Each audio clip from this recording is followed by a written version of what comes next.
the same name, Indie Film Hustle podcast, and I'm here to talk shop with Sage. Me and RB got together. Episode 29, I think.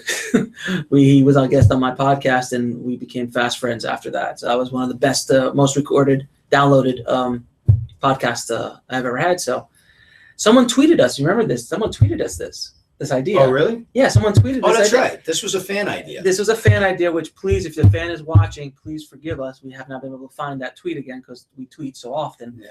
But they said, hey, RB and Alex, why don't you guys do an Oscar special? And then you tweeted back, I think from Sundance or something like that. Something like Let's do it. Let's do it. I'm down if you are. I'm like, sure, why not? So here we are today. Here we are.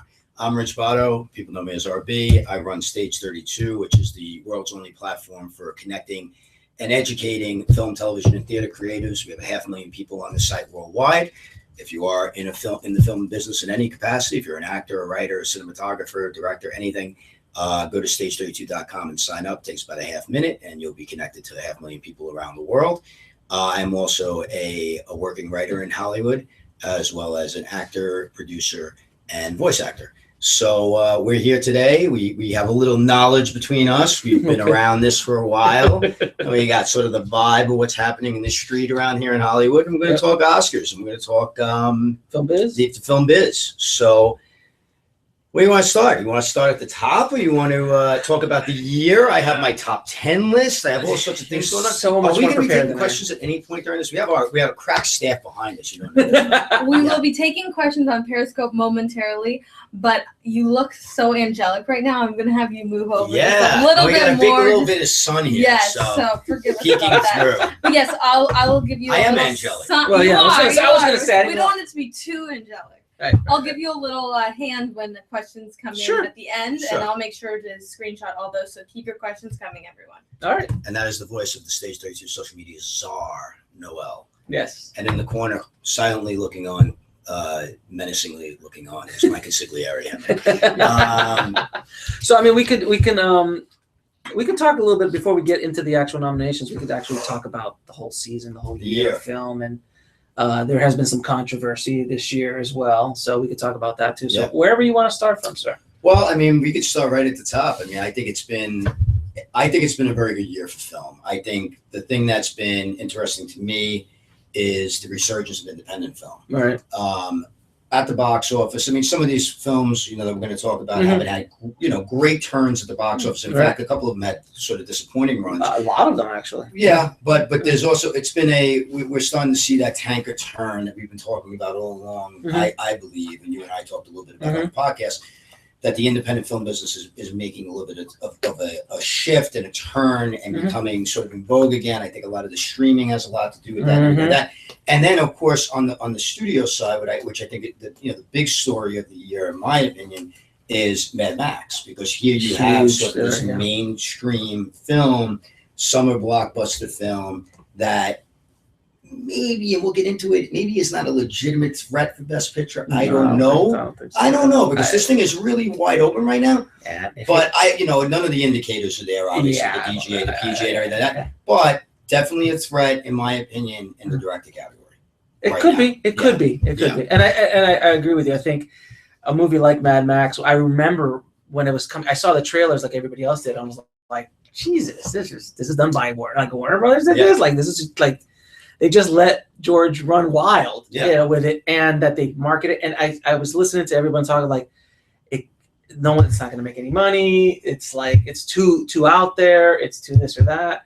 And it's like an old reboot again and all this kind of stuff. But, when you see it, it's like, it's an experience.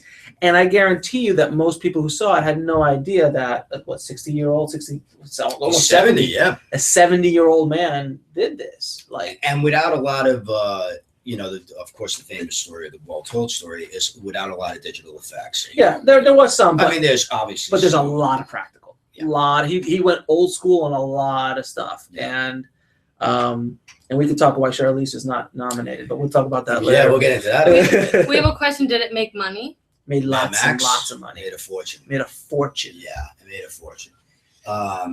yeah, one of the most successful films of the year. Yeah, on every level. It was on every top 10 list. Like, oh yeah, every top 10. But I mean, money-wise, I mean, globally, it did unbelievable. It was like 400, 500? At least, if not more. At least. You know, and then of course the other big story of the year is the diversity story. I'm sure a lot of people are curious about our thoughts on that, or probably have some thoughts of their own. If you're on Periscope and you want to bring in on that, yes. I have some very strong feelings about this, and we talked about this. I was on a couple of panels up at Sundance this year. This came up quite a bit, and you know, my feeling is, I think that I think that what the Academy is doing right now, I think they jumped a little quick. I think that sometimes when you have controversy, especially with when the media jumps on board, and of course, you know, in this day and age, the media jumps on board like that, and it's, you know, it's a mudslide. It just, you know, you're just going. I mean, you know, the House. This is a big target. It's a big target. Yeah, the Oscars is a big target. It's a big target, but I think that I think the bigger problem is the industry itself.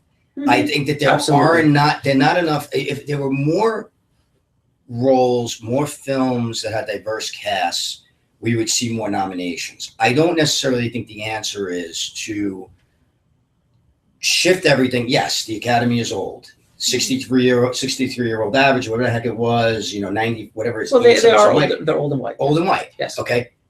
All for adding into that pool.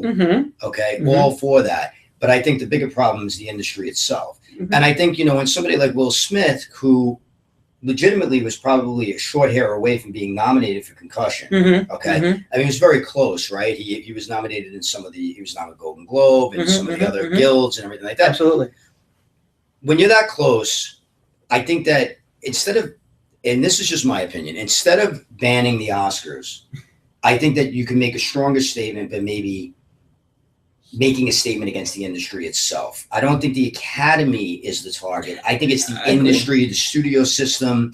You know, we're starting to see, there was an article the other day, I think it's the first one I ran on the Weekend Blog this week on Stage 32, about how there are more female protagonists in films, but they're predominantly white.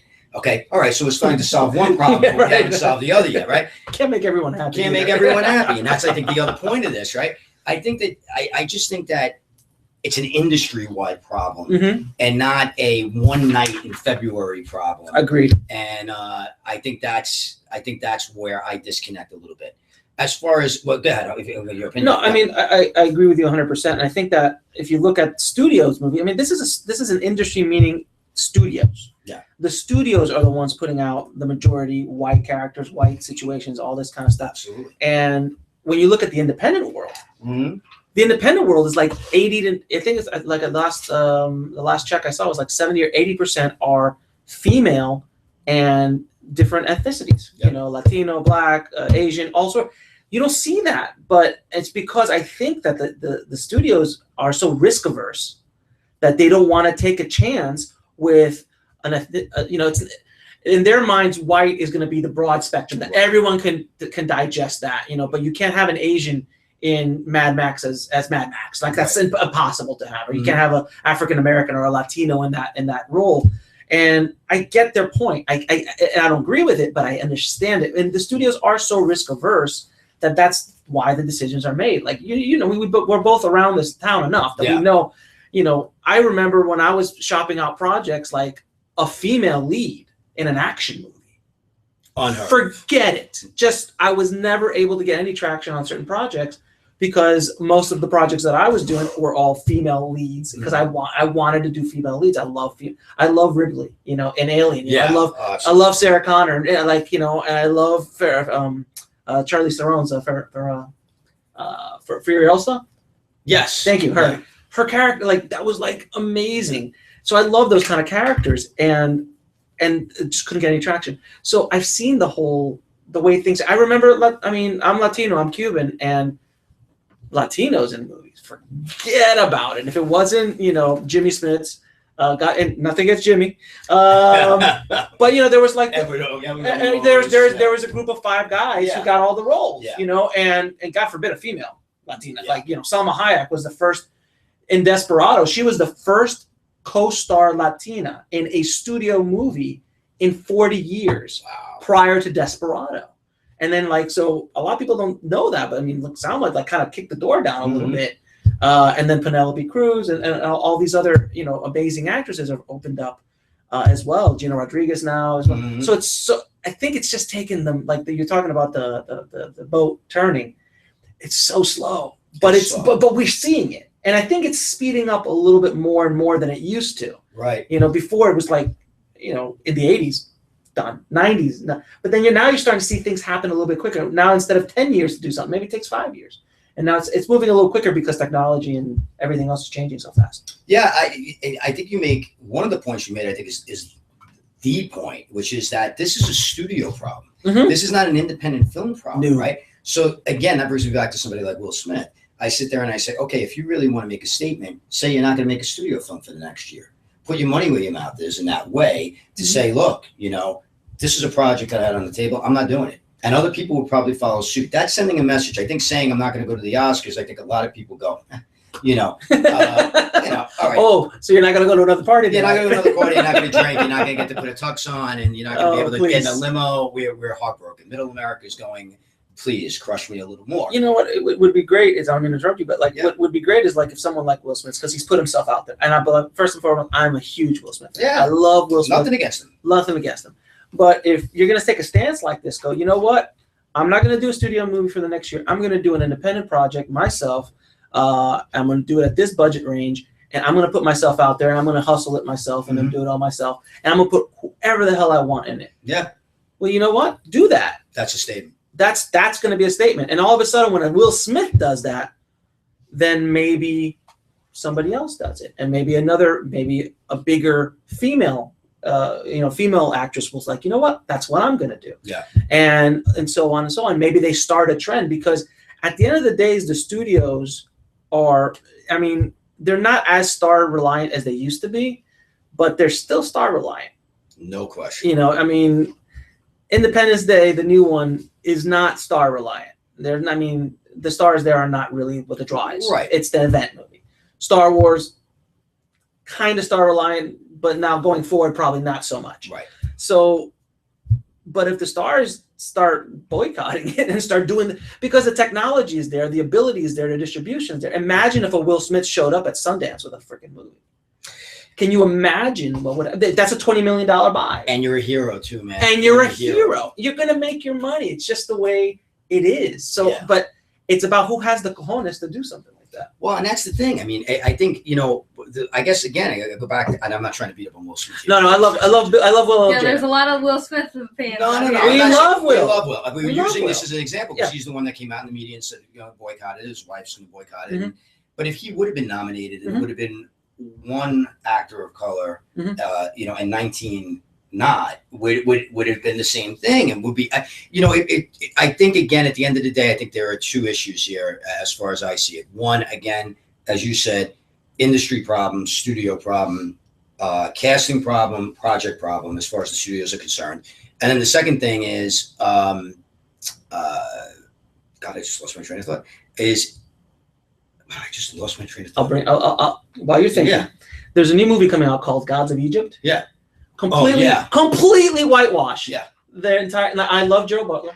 I'm a big fan of 300, but dude, you're not Egyptian. Yeah. You know, I'm like, are you kidding me? Like Dances with Wolves, they were all Indian. Yeah. They were all Indian. Wow, what a concept by a great company that I wish was still around, Orion, who was doing some amazing work. Amadeus, RoboCop. Hey, listen, they were good enough that they remade it. You know, oh Jesus, don't even get me started with that. But that, look at that. That today, Dances with Wolves would not be cast that way. No. No matter who's in the lead. No. No matter who's in the lead, it would have never been casted that way, and that movie would have never been what it was. So that's the problem, I think. I agree with it. It is a studio problem. I think Gods of Egypt are going to die a miserable death. Oh, I do. I think it's going to die a miserable death. It's such a classic studio. Some executive somewhere is like, we're going to get your Gerald Butler, you know, big movies. He did 300. That's good. Let's just bring him in. Yeah. And then we'll put this other guy, we'll put visual effects everywhere, and it's going to make no, it's going to die a miserable, horrible death. Like Fantastic Four did, like all those kind of movies. Like, and then Fantastic Four, when they actually put a man of color in a part, I didn't agree. I'm a comic book dude. No. Johnny Storm's not, you know, he's not an African American guy. Nothing against Michael J. He was great in Creed, but he wasn't that. So let's say when they put Jessica Alba in, right, yeah, as Sue Storm, like no, she's not Sue Storm. You know, that's not who that character is. You know, it's like, come on, guys. So don't jam it in when it's not needed, and don't put it in when it is needed. Right. And that was the second point I was actually going to make, is I feel it's an overreaction. That was the other thing I was going to say.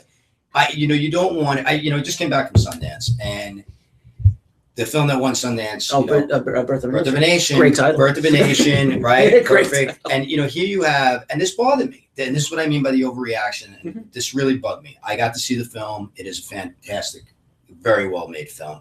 Nate Parker, 7 years of his life to put into this film. Oh, I can imagine. And gave up his acting job. Told his agent, this is what I'm gonna go do. Now, he wins everything. He gets a $17.5 million deal, and the talk all over Main Street is this because of the Oscar diversity thing? And you see, and now the thing is, if you're the filmmaker now, right, and you've spent these 7 years, you don't want this to be part of the conversation. You want it to be on your own merits. People forget that we're only 2 years removed from 12 Years a Slave winning 1 million awards. It did really, really well. So I think that, again, if you're greenlighting those kinds of movies that will allow for diverse casting, I think you solve the problem. And I think we've seen it historically. And we don't want to get into this. We're a society that overreacts and overcompensates, and we're an impulse society. And I hated hearing that conversation up at Sundance, because the movie is a fantastic film. Right. It probably would have benefited from a little distance from 12 Years a Slave, because, but it is such an accomplishment that it bothered me to have to hear people talk about that, as opposed to talking about the film on its own merits. Now, that's 17.5 with just streaming rights, right? Streaming. So they can still go theatrical. Yeah. Oh no! Wait, no. Is it all out? It was Fox Searchlight. It was Fox Searchlight, right? Yeah, it was Fox Searchlight. The movie you're thinking of is Manchester by the Sea, which was also excellent, and just finally they got the Netflix deal, or they got the Amazon deal, I believe, and now they got the distribution. But if it wasn't for Netflix and Amazon, that's not 17.5. No, they're the ones that ran Netflix actually offered 20, and he turned it down because he wanted theatrical, because and what ended up happening was, I think there was a little bit of a fear over what happened with me. This would be a kind of a segue into all this in a way. He was a little fearful of what happened with Beast of No Nation on Netflix, because the feeling was that it didn't get the Best Picture nod, and Idris Elba didn't get the Best Actor nod because of the Netflix. fact that people didn't see it. People didn't see it. And it only got a couple of theaters. I put in a couple of theaters just to get it theatrical, so we'll qualify, but not enough. Yeah, but it's a good segue, because, in my opinion, as far as when we're talking about diversity and we're talking about merits again, to me, and I know you have some feelings of your own, and we'll have a little back and forth about this.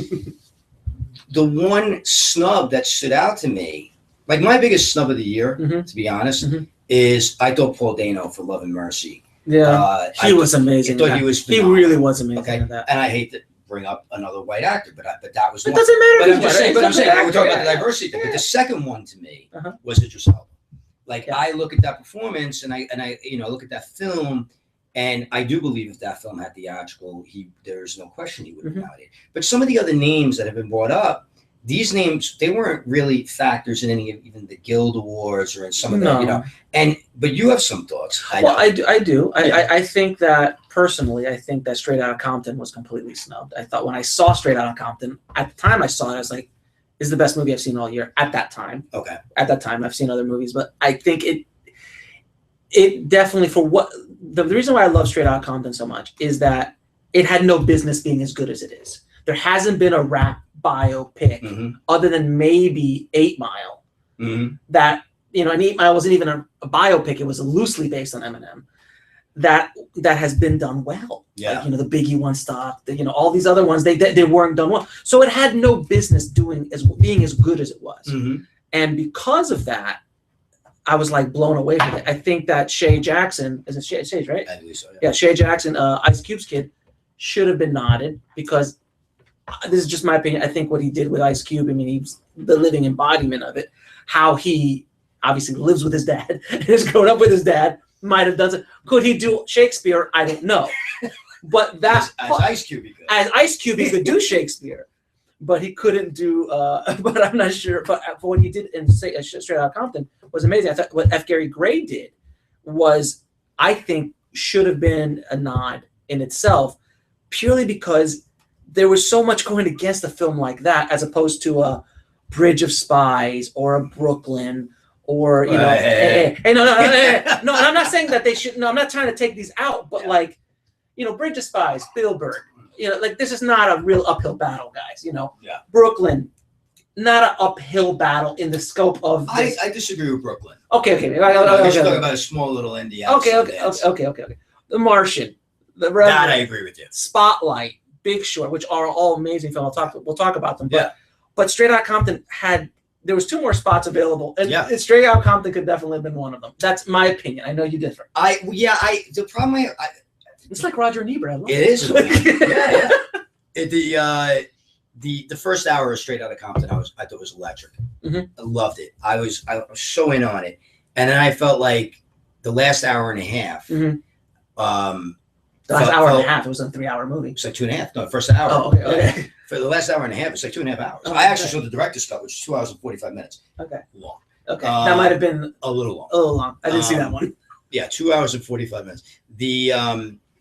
I felt like the second half was a little sluggish. Okay. You know, so I didn't love it. I respected it. Right. I thought it got a little melodramatic in parts. I thought the acting was good. I don't know who I would have taken out of this top 5.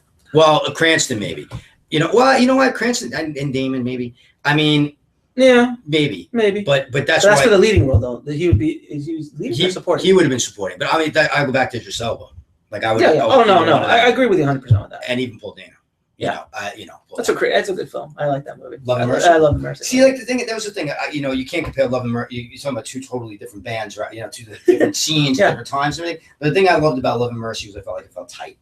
I felt like Straight Outta Compton could have been maybe 20 minutes shorter. But then the lesson out of all those movies is don't have Paul Giamatti near you. As a music producer. Is that unbelievable? Like the movie producer in both of them, Straight Outta Compton and Love and Mercy. And he's been an ass. He's an ass. Just a happy ass. And I couldn't believe that. But I'll show up. Bad wigs in both of them. I'll show up and watch Paul read Yellow Pages. So I'm watching that, not to go off on a tangent, but Billions.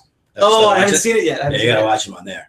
He's chomping, amazing. He's chomping the scenery there. So I think when we talk about the diversity, I think one thing I know the Coen brothers just got hit really bad for what they said. I think everyone's a little too sensitive. I wish this was kind of the 80s or the 90s where people weren't. The politically correctness is not as much. I agree that we need more diversity in our movies because it's a reflection of society. We are not a white society, and by 2050, there'll be more Latinos than anybody else in the United States, as things go. There's more ethnicities in the United States than just white, So it is a reflection of our society in America, at least. But also, we're a global world now. So it's, you have to kind of open up. And I think just from, even on a financial business sense, if you don't open up, you're going to lose. Look at the Fast and Furious series. I mean, there's ethnicity everywhere in that movie. Everywhere. And it was built that way from the first movie. And why does it travel so well? It made $1 billion. The last one made when was the last movie that was the 7th of anything? Make $1 billion. And now they have 3 more in the works. But why not, right? Oh, no, just keep going. Just keep going. It's basically the new Bond. Until you run out of cars. I mean, I don't know what else they're going to do. I think they're going to go to the moon and jump off because they've done. They're planes, buildings. I don't know what else they're going to do. But look how amazingly well that's been received. And again, look at the ethnicity of all of those characters. So I think the studios have to kind of wake up a little bit, and that's what I hope. I hope that once we get past this, the 28th. And everybody takes a breath, and we start looking at the business, and because I do think it's not. I agree. It's a knee jerk. You don't want a knee jerk reaction to anything. No. It's not fair to anybody. It doesn't solve the problem. I love that Chris Rock hangs out. He's hanging out. He's not leaving. I also love the fact that, I love that Chris Rock went out and said, here he is. And what did he blame? He blamed the studios. He said, look, when he goes, every time I'm taking a movie to the studio, and I have a black girlfriend, they say, can you make her white? Yeah, exactly. And I'm glad he's saying those things because without having to go, I'm not doing it. No, he's actually using his platform the right way. Right. And I can't wait for him to eviscerate I can't everybody. wait for the opening monologue. It's going to be, I think, epic. Only Chris Rock, I think, honestly, is the only comic alive that is perfect. The timing can't be more perfect. Oh yeah, like, these articles started hitting the trays, and he was like, "Oh no, he was he's the perfect comic for the perfect time." And it's just like when Richard Pryor did it back in the 70s. He was a perfect guy at the perfect time. No doubt. So. I see Noel raising a hand over here. Yes. There's some questions. At Bia Vixen says, and create more powerful roles for women. Absolutely. Well, and that's the thing. The independent film world, that's happening. Yeah. And listen, if you look at the Best Picture nominees, I mean, not for nothing. Brooklyn, female lead. Mad Max, I don't care what you say. Tom Hardy's not the lead. Female lead. No, Charlize Theron. It's a Charlize Theron show. Female lead. He said 5 words in the movie. Yeah. No, absolutely. Room, female lead. Yep. So you're talking about 3 of your 8 top, pictures. And it really, Spotlight didn't have a lead. And Rachel McAdams, it was a total collaborate. Absolutely. And ensemble. Ensemble. Thank you for the word. And what's her name is nominated. Rachel McAdams is nominated. She is or she's not? She is. Okay. So I'm saying, so there you go. So you can make the argument that 4 of the 8 films that are nominated for Best Pictures, I wouldn't say that she's a female lead in The Big Short. It is an ensemble cast, but she has as big a part as anybody. Absolutely. And I think there's more.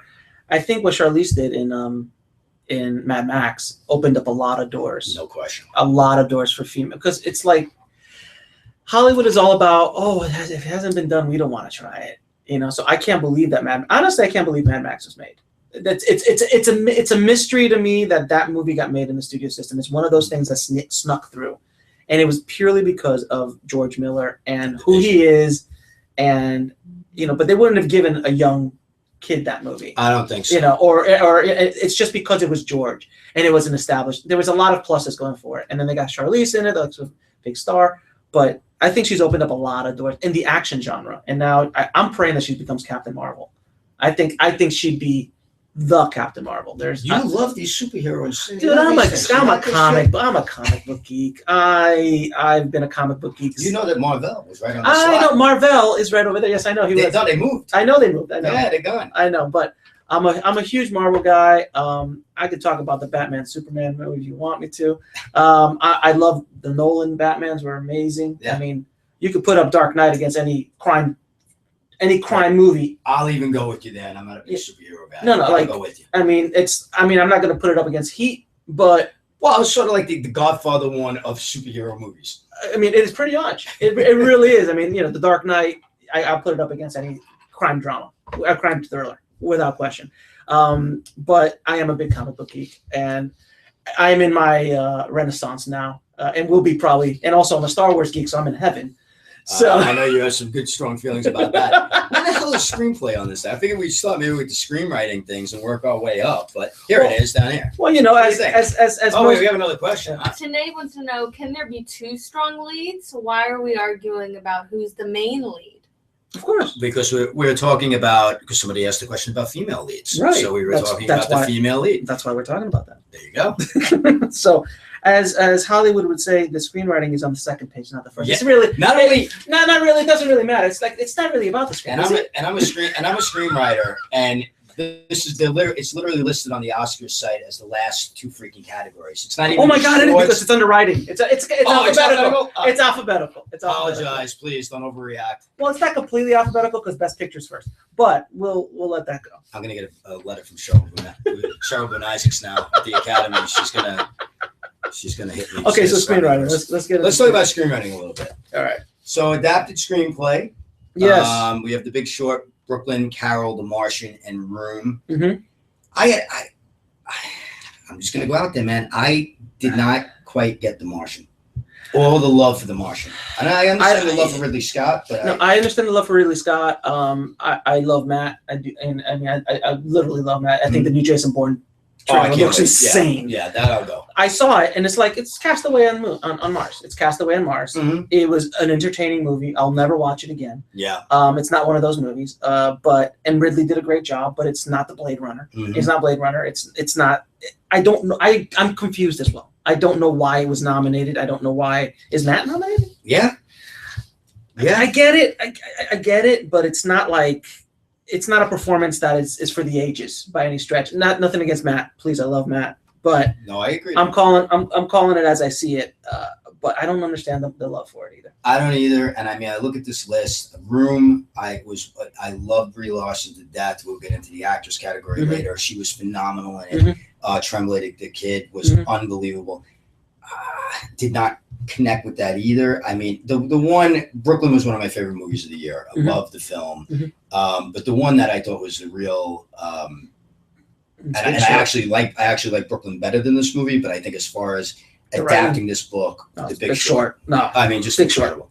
I mean, you're talking about a very dense book. And the way he did it. Yeah. I mean, I got it. When I saw The Big Short, I was like, oh, this is nice. And you could tell it was him. It was Adam McKay, right? Yeah. Yeah. So you could tell that it was a comedy dude doing it. Like the guy who did Anchorman did this. I can see it in there, but it's done so well. And the way that they cut to, famous celebrities, just to talk about the most mundane financial stuff. Yeah, brilliant. Yeah, Margot Robbie in a bathtub talking about subprime loans. I mean, it's just it's brilliant. It's absolutely brilliant. So, arguably, I think that's probably one of the best. That's probably the best one in my opinion. Yeah, I think that's what's going to win.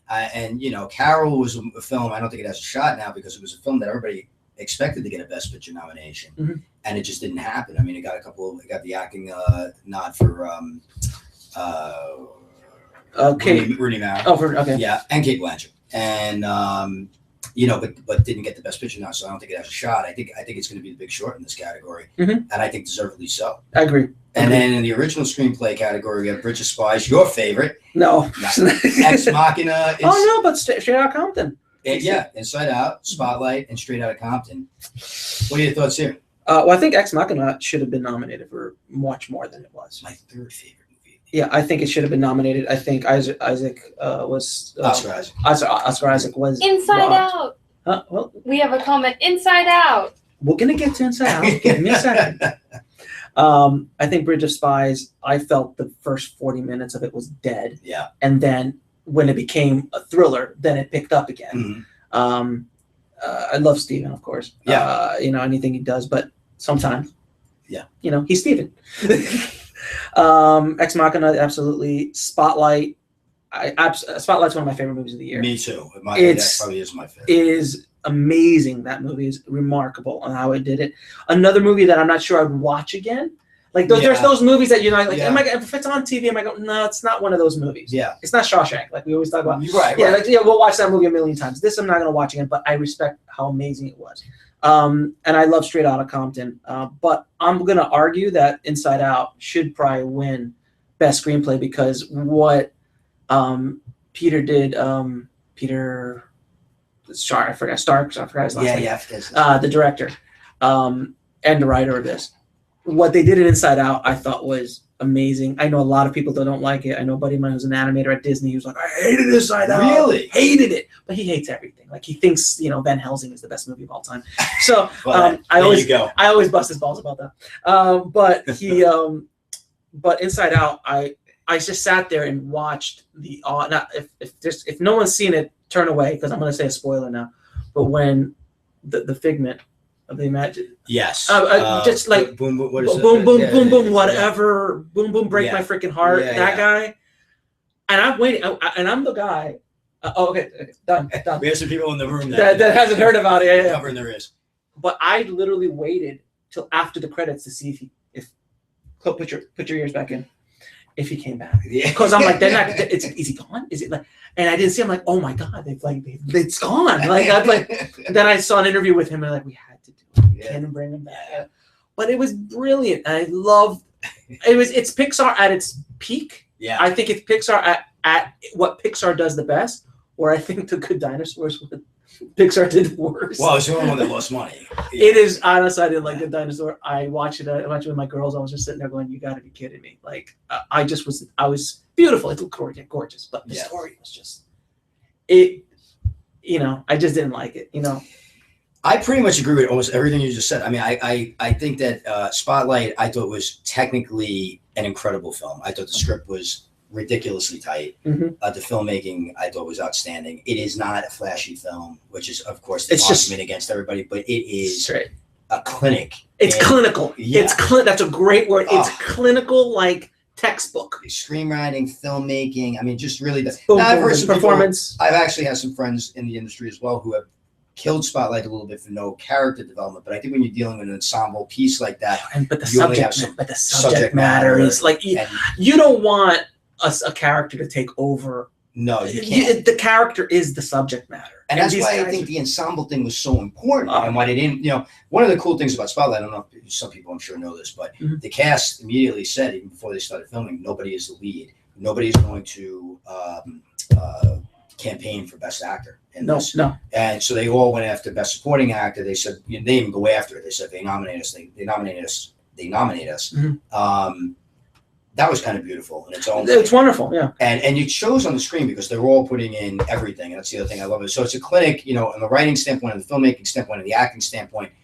I think it's a brilliant script. Inside Out, I could not agree with you more. I just think it's a genius. Like how do you write that? I don't even know. Like how do you do that? Like I was sitting there watching this, like who in their right mind comes up with like they've made characters out of our emotions, and it's just like. And then the lands, the world, and then the guy, it's just brilliant. Everything was just brilliant, absolutely brilliant. Now, can we before we move on? Can we? Wait, I have sorry.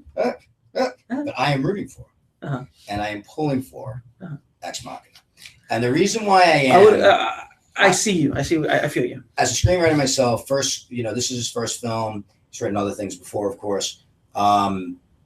I thought the writing and the execution of it, and again, I don't want to get to the execution as far as the filmmaking because we're talking about the writing, but one does obviously go lockstep with the other. This reminds me of, and it's one of my favorite wins of all time in this category. I was young, but I remember it, The Usual Suspects winning. Yeah. And when The Usual Suspects went up against all these bigger films, and it was a $4 million indie, and not a lot of people had seen it, and but it's The Usual Suspects. And Christopher McQuarrie went up there and basically said, if I could do it, anyone can do it. This is pretty positive. And I remember that speech. This Ex Machina to me feels like, and you're right, I think it should have been nominated for more things. Oh, absolutely. But it feels to me like this is sort of a David versus Goliath thing, and I'd love to see it steal it. And I got to tell you, word around town, because for a while there, a lot of people thought Inside Out was a shoo-in, and that there was a Spotlight fans as well. A lot of people around town feel like there's a ton of momentum for this because they feel like, for exactly what we just said, a lot of people around town feel like it should have been nominated for more, and they want to give it something. So it might be. Look, Pixar doesn't need any more Oscars on its mantle. So I mean, I'm not. It's winning animation. It's going to win animation. Yeah. No, well, no. Oh, you don't think so? Wait. Spoiler alert. We'll get into that. But before we move on, can we just all come together and thank God that Michael Keaton's back? Oh, God. He was back last year, but he didn't. That wasn't. He didn't pull a Mickey Rourke. Yeah. No. Right. Yeah. He didn't. He just didn't like and I'm out. Right. No. He's back. And now he's playing Ray Kroc.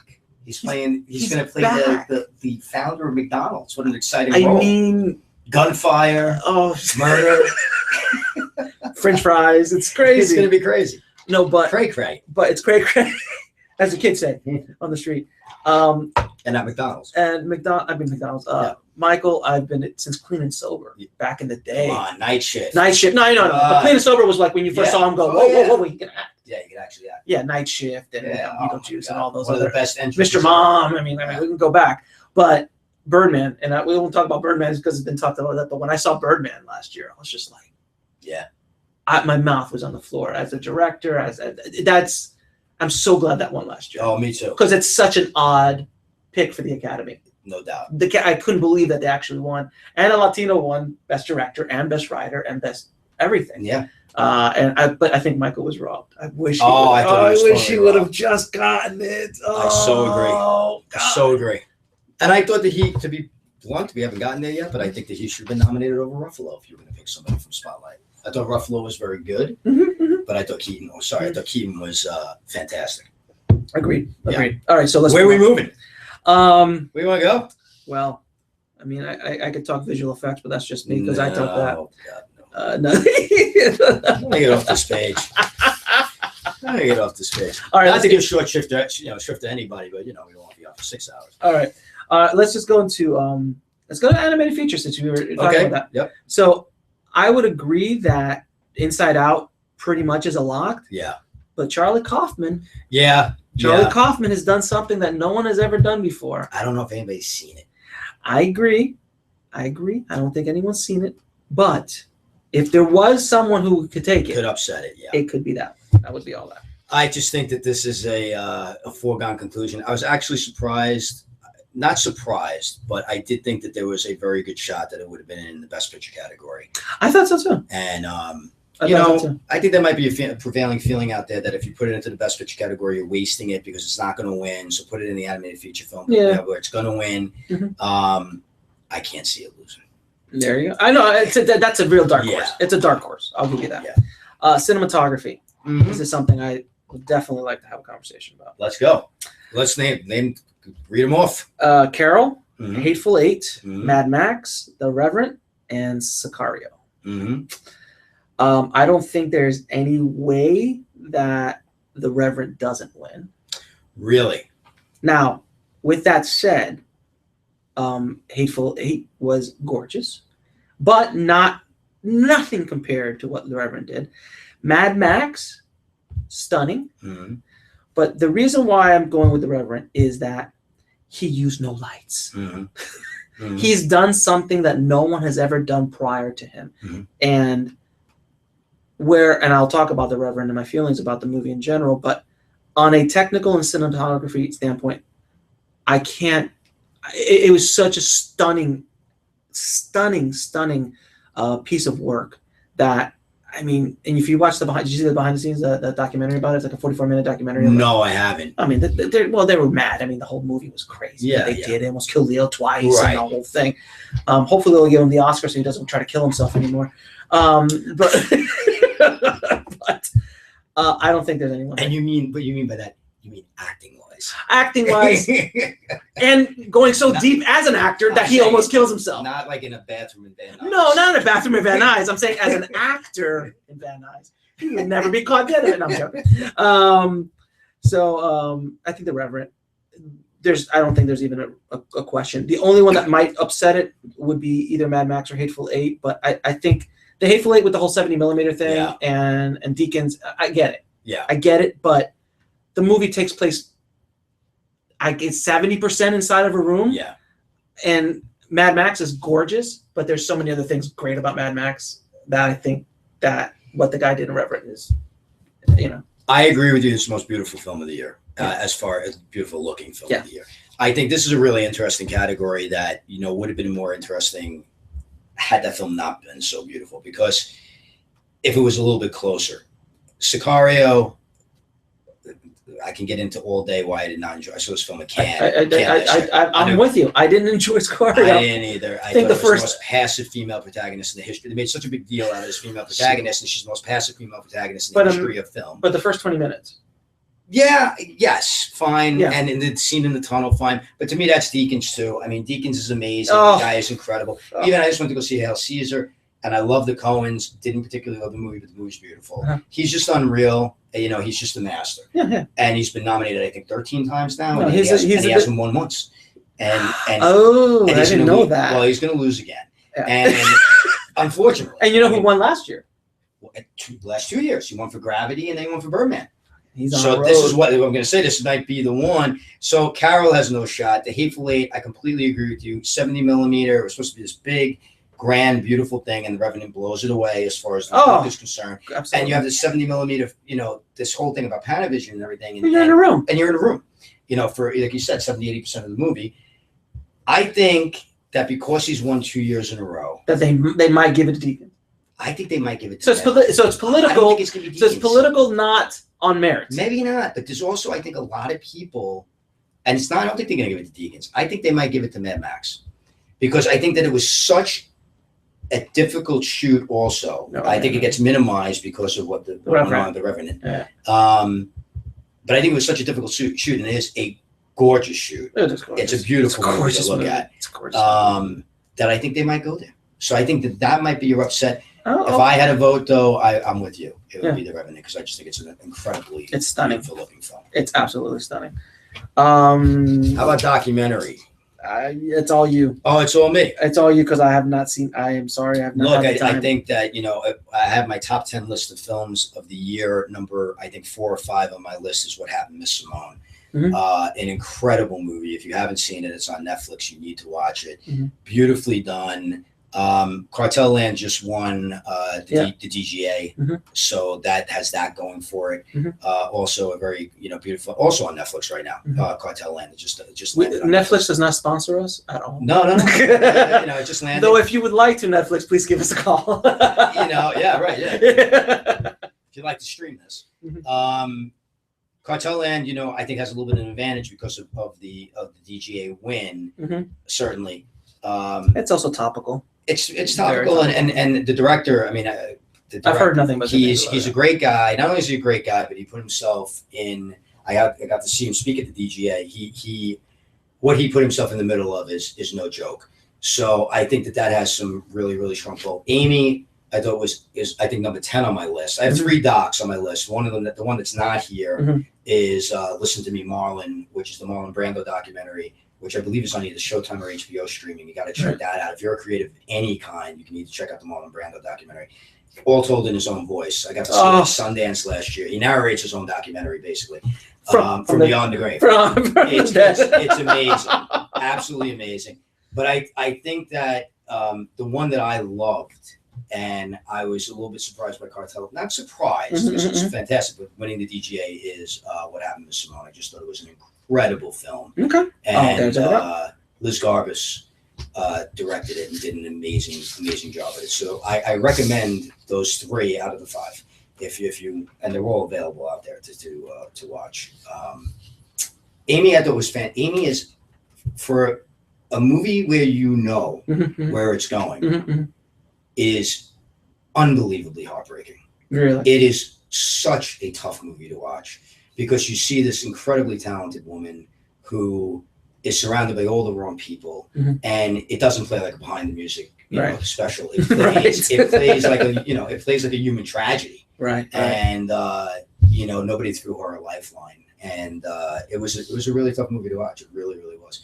And the cool story about Amy is that the director, the film came to him. He lived like one town away from where she lived, and I've been to her town. And it's really interesting. It's a small, you know, community.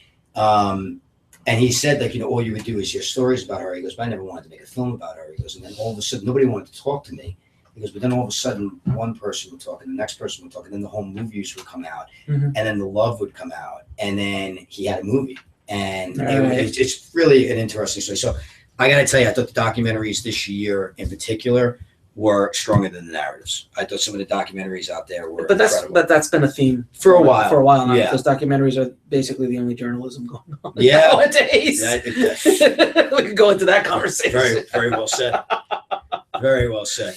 All right. I'm just gonna touch on costume design. Just gonna touch on it. You touch on it. This is all you now. I'm gonna say Mad Max. Yeah, I'm just gonna say Mad Max because I mean the Reverend. There's a bunch of, and I'm not gonna people in fur. I'm not gonna downplay that. Danish Girls, the classic stuff. Cinderella is always like all the pretty dresses, and the Carol. Same thing. Carol's people in fur. Man, what they did in Mad Max is insane. What they did in Mad Max was insane. I totally agree. And just because my crowd's watching, I'm going to talk visual effects for a second. Go ahead. Yeah.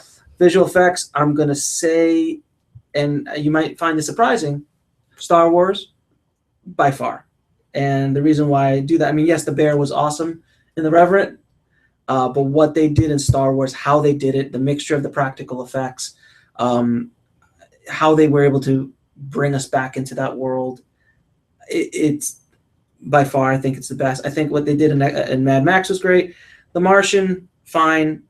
Ex Machina was gorgeous. That was clinical, like you were saying. It's clinical, but what they were able to add to the story of Star Wars, because it's all visual effects, I think it is masterful. So that's my opinion of Star Wars. Yeah, it's interesting. I mean, when you start getting into all these technical ones, I wonder if Mad Max is going to run the table in some of these. No, there's absolutely no way Mad Max will win. You don't think so?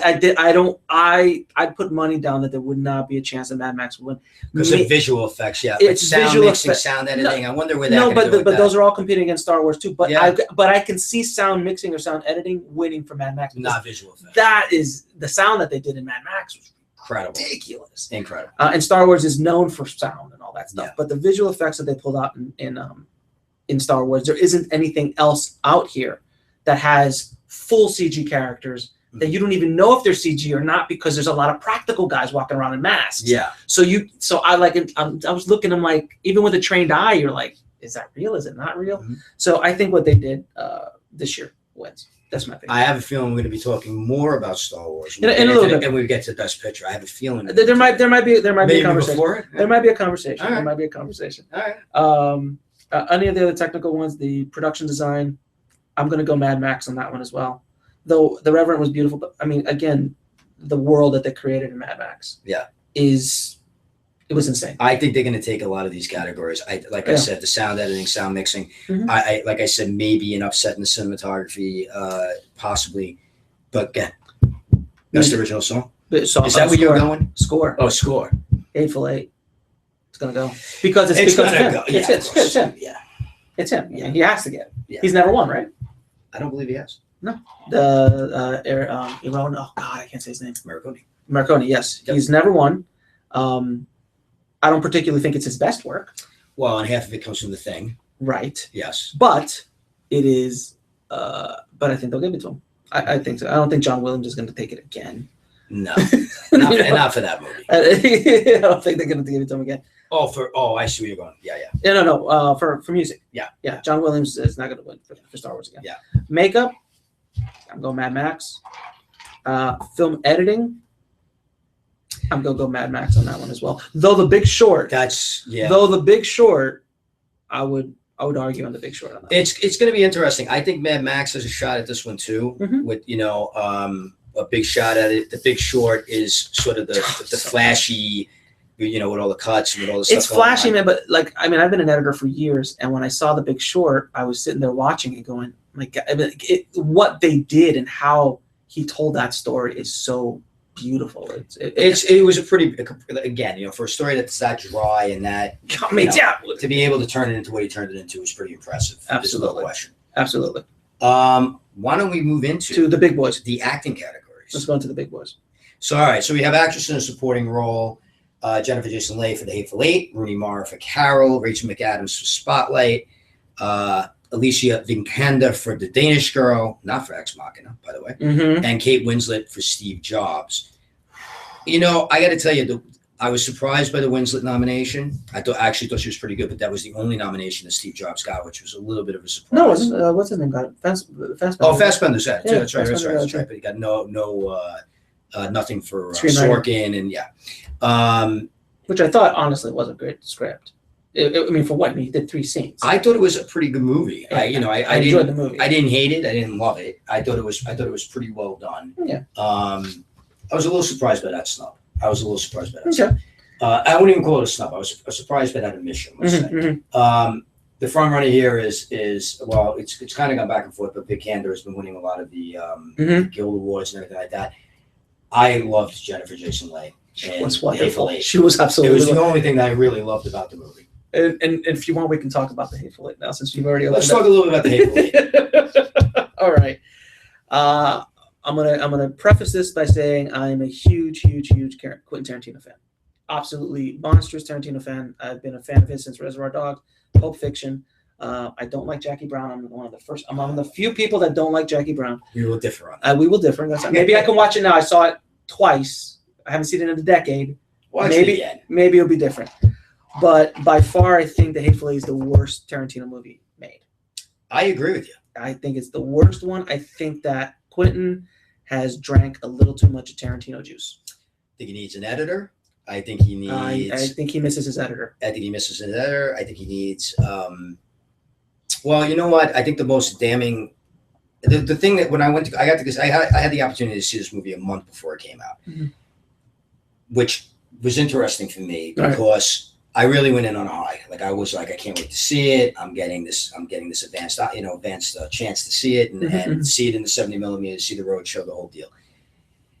The room I was in were all people in the industry that when they were outside in the lobby before it started, right. sucking on their wines and their beers, they were all out of their minds, excited. Of course. They were hyped up. There was of energy course. in the room. Of course. And you could feel that energy just drain coming out of the room. People were not laughing.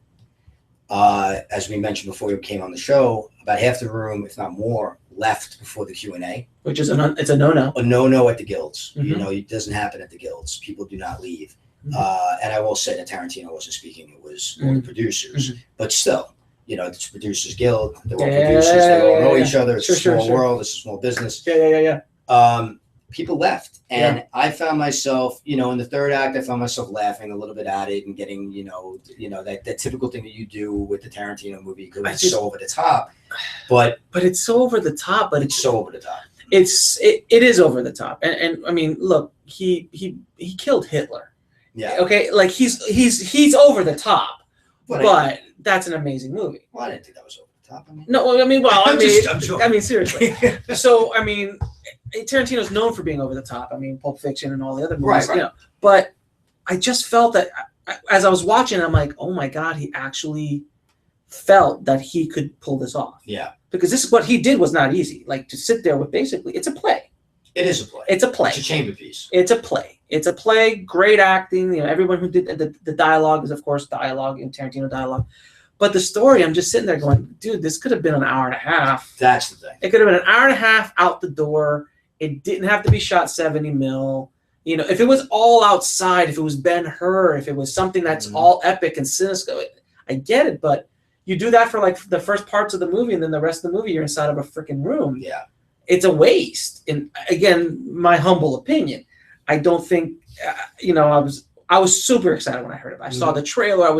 I drank the 70 miller Kool-Aid. I mean, I was all into it. I'm like, oh, I gotta go back and film's back, you know, and like, you know, let's do this. And I was there, but when I saw it, I was just like, wow. And then it just died. There's no suspense. And it died. Yeah, it died. I think that's the biggest thing about this is that didn't get the writing nomination. No. Didn't get the picture nomination. And look, when you're a screenwriter and you come out and say, this is the best I've written. No, not only that it's the best I've written, he goes, I need to break the record and win the most best screenplay. Like only Woody Allen did it, and he did it like in 12 years or something like that. I'm going to do it in 10. When you have that sense of arrogance, because that's arrogant, and there's confidence and there's arrogance. Right. And I love Quentin. I love his confidence, and sometimes I even like his arrogance. But I think he finally overstepped. I think he finally did it. I mean, with Death Proof, he kind of did that as well. Though I enjoyed Death Proof a hell of a lot more than I enjoyed Hateful Eight, but I just think he overstepped finally, and I think he got smacked for it. I'm curious to see how he's going to come back. And he's like, I'm only making 10 movies, and this whole thing, like, dude, I get you. You're awesome. You're like one of the best filmmakers of your generation. I'm not taking anything away from you, dude, but humble it down a bit. Well, and if you don't feel humbled at this, because not only getting smacked down by the Academy, it's getting smacked down by the audience. No one showed. Yeah, no one showed, and he didn't have any big stars though. You know, Chatham is in it and all that, but he didn't. And Sam Jackson and Sam Jackson doesn't pull movies like that unless he's in a Marvel movie, and he's got a supporting cast. And he was perfectly fine. I think, the performances were fine. I mean, the performances are great and everything like that. I think the other part of it is that the Weinstein Company enabled him with the 70 millimeter in the roadshow, and then the bad press with the projectors breaking and all. It was just such a clusterfuck in every way. It was. And then the film itself was one as well, in my opinion. Yeah. Which brings us back to Best Supporting Actress and Jennifer Jason Leigh. And why the highlight of the entire movie. The highlight of the entire movie was Jennifer Jason Leigh. I think she was. I'm just glad that she's back. I love having her back. I love having her back. You know, for guys like us from our generation, we all remember Jennifer Jason Leigh. Being who she was, and not that I don't think she's been under a stone for the last 15 years, but she hasn't been in big movies in the public eye, and I'm so glad that she's back, and I think she's wonderful, absolutely wonderful in this movie. She's vicious. She's just she's all in. She was all in. I love Kurt Russell in it too. I think Kurt Russell was very good. I thought Kurt Russell was really good. I thought everybody was good. I mean, I really did. I thought everybody was fantastic. They were all fine. I thought a couple of the characters were underwritten. I hated seeing Michael Madsen in that kind of role where he had nothing to do.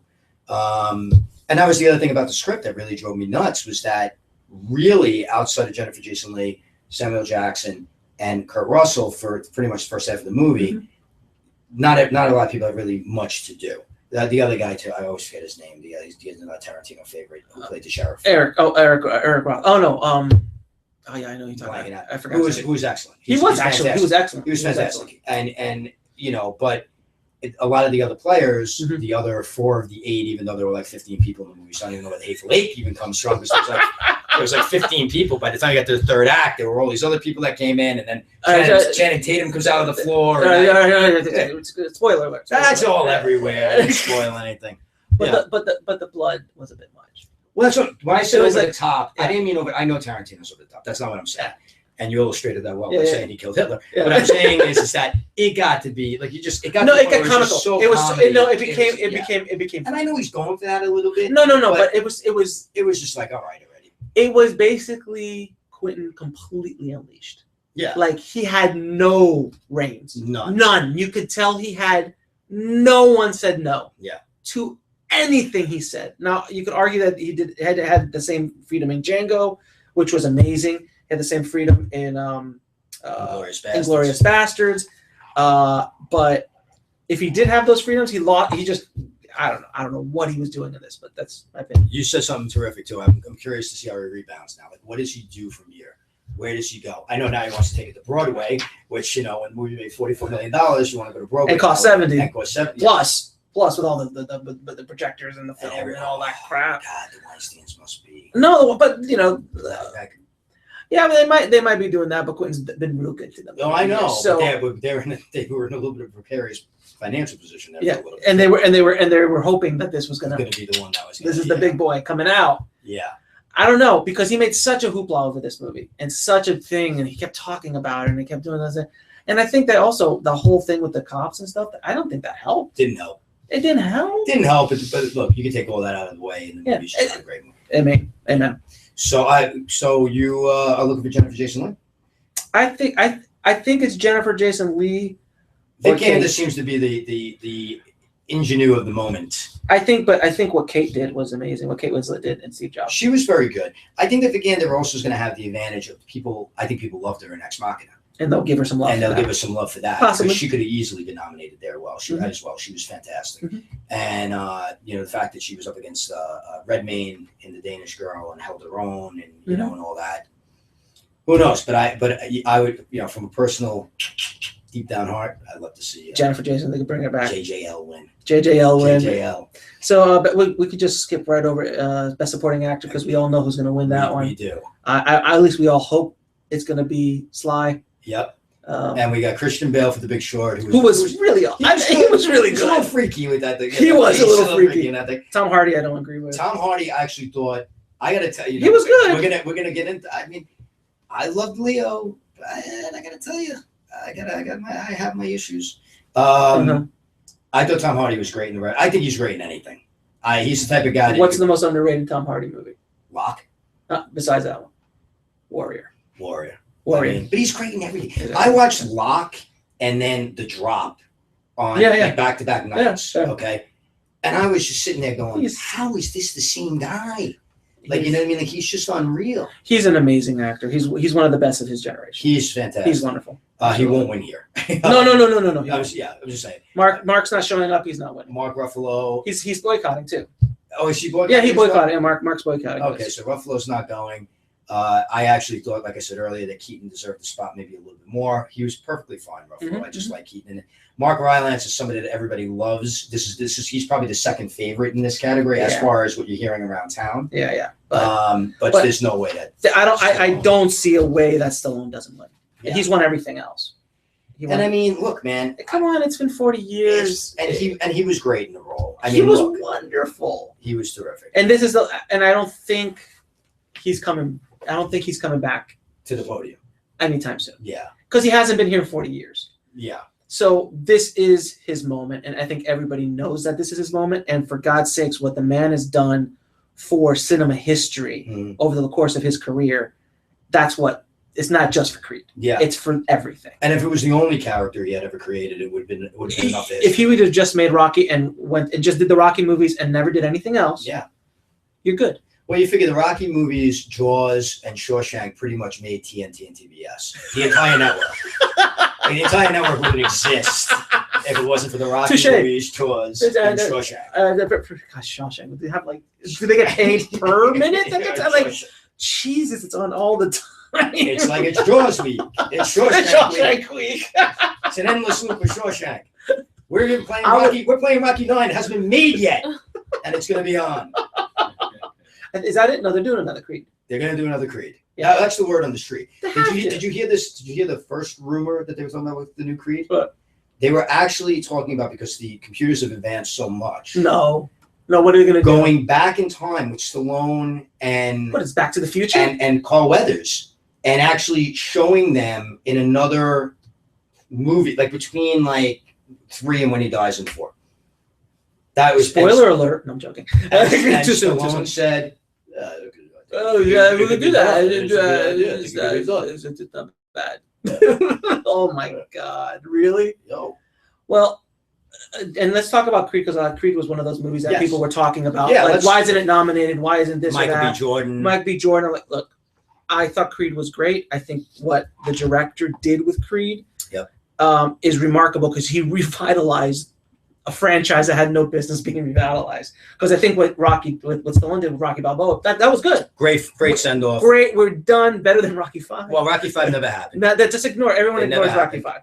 So when we're from 4 to 4 to Rocky Balboa. Yeah, exactly. And actually, even Rocky Balboa ignored 5 in the plot line. Oh, completely. Yeah. No, completely. Like, we just there's no Tommy Gunn. Who's this Tommy Gunn? That's just a dream. It was just a fever dream. So what he was able to do with Creed, and to put a new spin on Rocky and bring Rocky back somehow, was great. I think Michael B. Jordan was awesome in this movie. Yeah. I don't think he deserved a nod, but I think he was really, really good with it. And I think the director was really good in it. I don't think it was Best Picture material, but I applaud what he did. And God bless the kid. God bless the guy. He knocked on Stallone's door. He's like, I got this script, and he's like, what, another Rocky movie? Are you crazy? So nothing but props for him to do what he did. But I don't think he's just because he's African American and they're all African American, it doesn't mean that you have to get an Oscar nod. I'll put Straight Up a Compton ahead of that. Me personally. I didn't enjoy Straight Outta Compton as much as you did, but I think it's a better cinematic experience, and as far as if we're talking about this level and everything like that, I thought Creed was excellent. I thought I couldn't agree with everything you said any more than I couldn't put it even better than you said it in any way. Great acting in a popcorn movie, what I feel was more of a popcorn, a little more prestigious popcorn movie maybe, or a little higher elevated popcorn movie, but a popcorn movie all the same. I didn't think it was the Best Picture nominee. I didn't think it was the Best Director nominee. I didn't think it was Best Actor nominee. I absolutely get why Stallone was nominated. Of course. There are a couple of scenes. There's. I just want to tear up. Yeah, and there's like one moment where I'm not going to give it away if you haven't seen it, but you'll know it when you see it, and it's just a reaction moment upon him hearing something, and it's just a reaction there. I went like it just ripped you. It was 40 years of that character in his face at that moment. But he is that character. There is no one else. It's him. They're one and the same. Stallone is Rocky. Rocky is Stallone. It's just more than Rambo, more than any other character he's ever created. Yeah. He's that guy. And it was just it was so beautiful to watch him bring that back. And he's Mickey. Yeah. He's freaking Mickey. Yeah. Man, and it's like, Jesus, man. Like, it's brilliant. I wonder who's going to play him when they reboot it next year.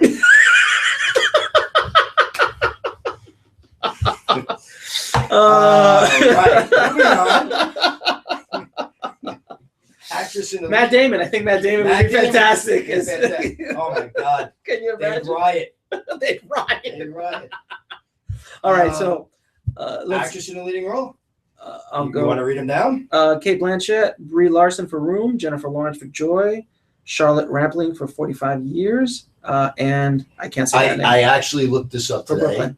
It's Saoirse Ronan for Brooklyn. I think Brie is a lock. Yeah. I think Brie's a lock because she played in a room. It was a room. This was a movie that was very true to its title. I mean, at least the first hour. you don't get surprises really. Like it's Room. It's a room.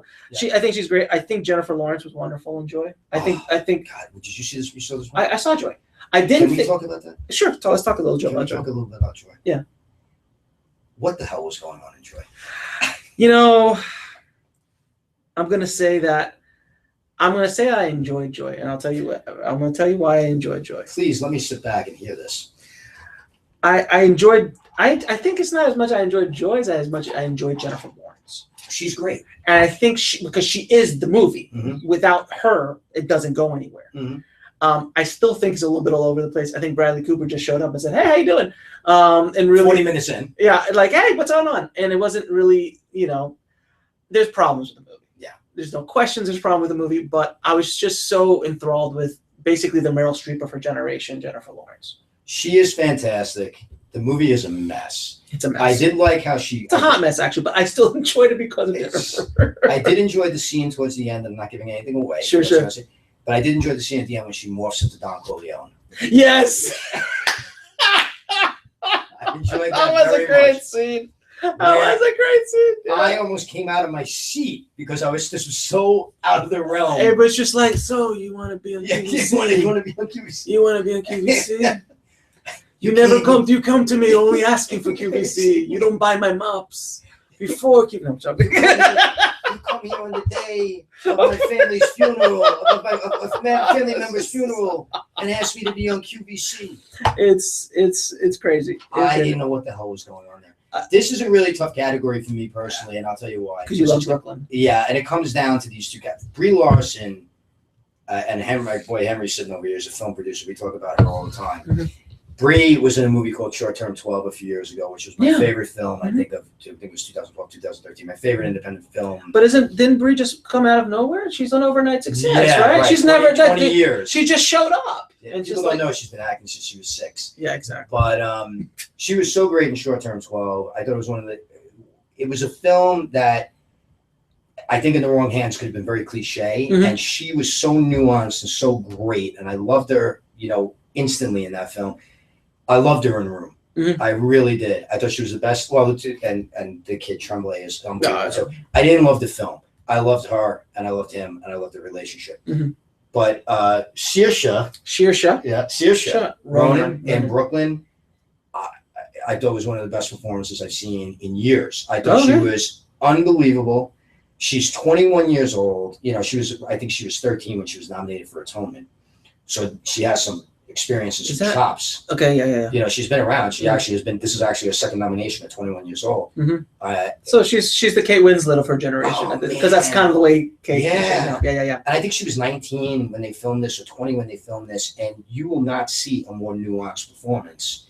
At such a young age. At such a young age, she blew me out of the water. And the unfortunate thing is, she's running into this buzzsaw. That's not. I say unfortunate because I don't mind Brie winning either. I think she's incredible. But she'll be back, though.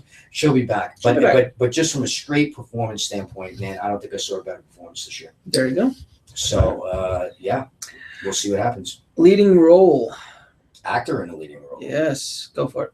Well, Bryan Cranston in Trumbo, which has a lot of people up in arms, and they feel like that might have been the spot they took away from, like, Idris Elba. Mm-hmm. Matt Damon for The Martian, another one. Mm-hmm. Leo for The Revenant. Mm-hmm. Michael Fassbender for Steve Jobs, and Eddie Redmayne for The Danish Girl. The pushback in this category when it comes to the diversity issue is that a lot of people feel that they're all white. Well, that is a good point.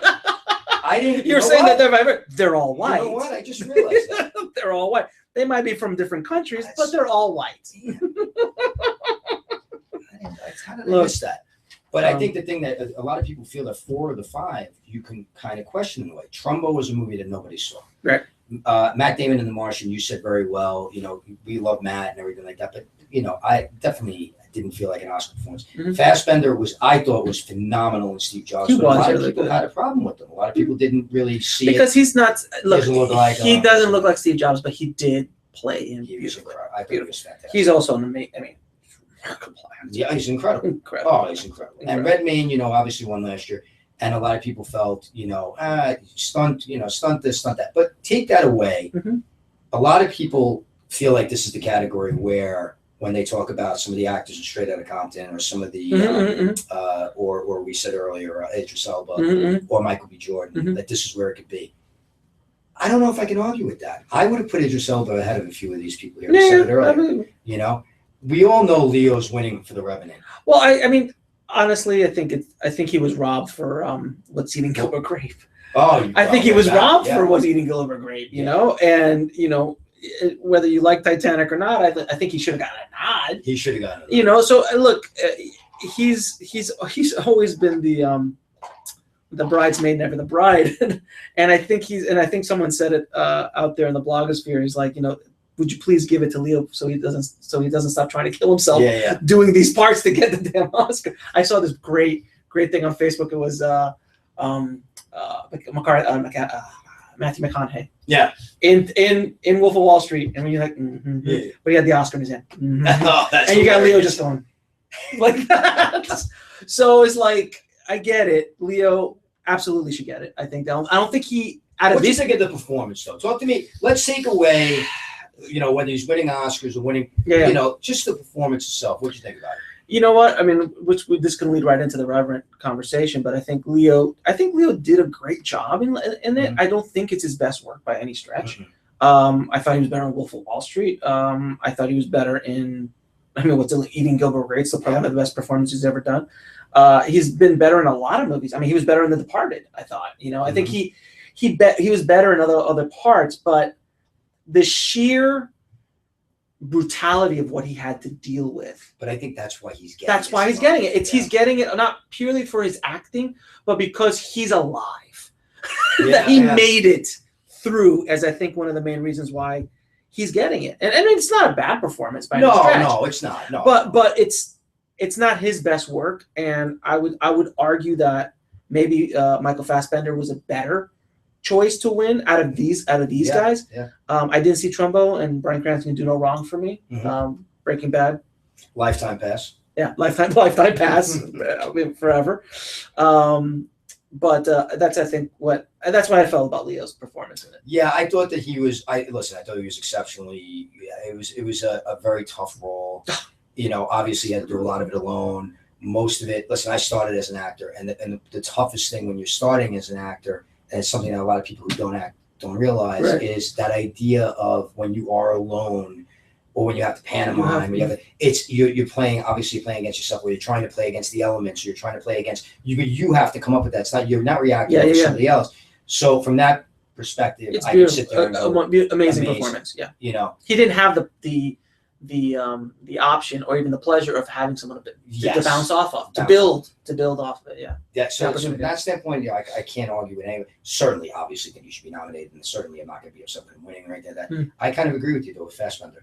I thought he did an amazing job in that role. It was clearly Leo's winning. I'm just saying that I just thought that for what he had to take on in obviously a Sorkin script that requires, Sorkin scripts in general, gazillion lines of dialogue, and they have to nuance, be, and they have to be on, and everything's got to hit.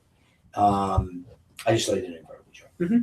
Before we move to the best picture, and I know director, the Revenant. Oh, get the director. So before we even get there, we are on Periscope. Yes, sir. And we are on. What are we on over here? YouTube, Google Hangouts, Google Hangouts. YouTube, Google Hangouts. Yes. And we're recording this for Indie Film Hustle as well. We're going to put it on Stage 32 as well. It's going to be freaking everywhere. It's going to be everywhere. But you people out in Periscope land, if you want to ask some questions, we'll do a Q&A at the end of this as well once we get through Best Picture. Yeah, absolutely. So feel free to type in your questions, and our social media czar, Noel, is waiting in the wings. Is waiting patiently. So I definitely have strong feelings on director. Read them off. All right. Big Short, Mad Max, Fury Road, The Reverend, Room, and Spotlight. Kind of bothers me that they have directing and they don't have the names of the directors. Again, I will agree with you. I agree with you. I agree with you. So, The Big Short, Adam McKay, amazing job. I agree. Absolutely remarkable. Surprisingly, right? Surprisingly, again, had no business being as good as it was. And we're talking Adam McKay. People that don't know, Anchorman. Every Will Ferrell movie you've seen in the last decade. But the thing was that on paper, if you tell me this movie, everyone says it's going to suck. Right. on paper, like, oh, Adam McKay's wrote this script on this book about the financial crisis. Right. Like, is it a comedy? No, it's straight. It's a drama with a little comedy in it. Like, on paper, it makes no sense. Yeah. No sense.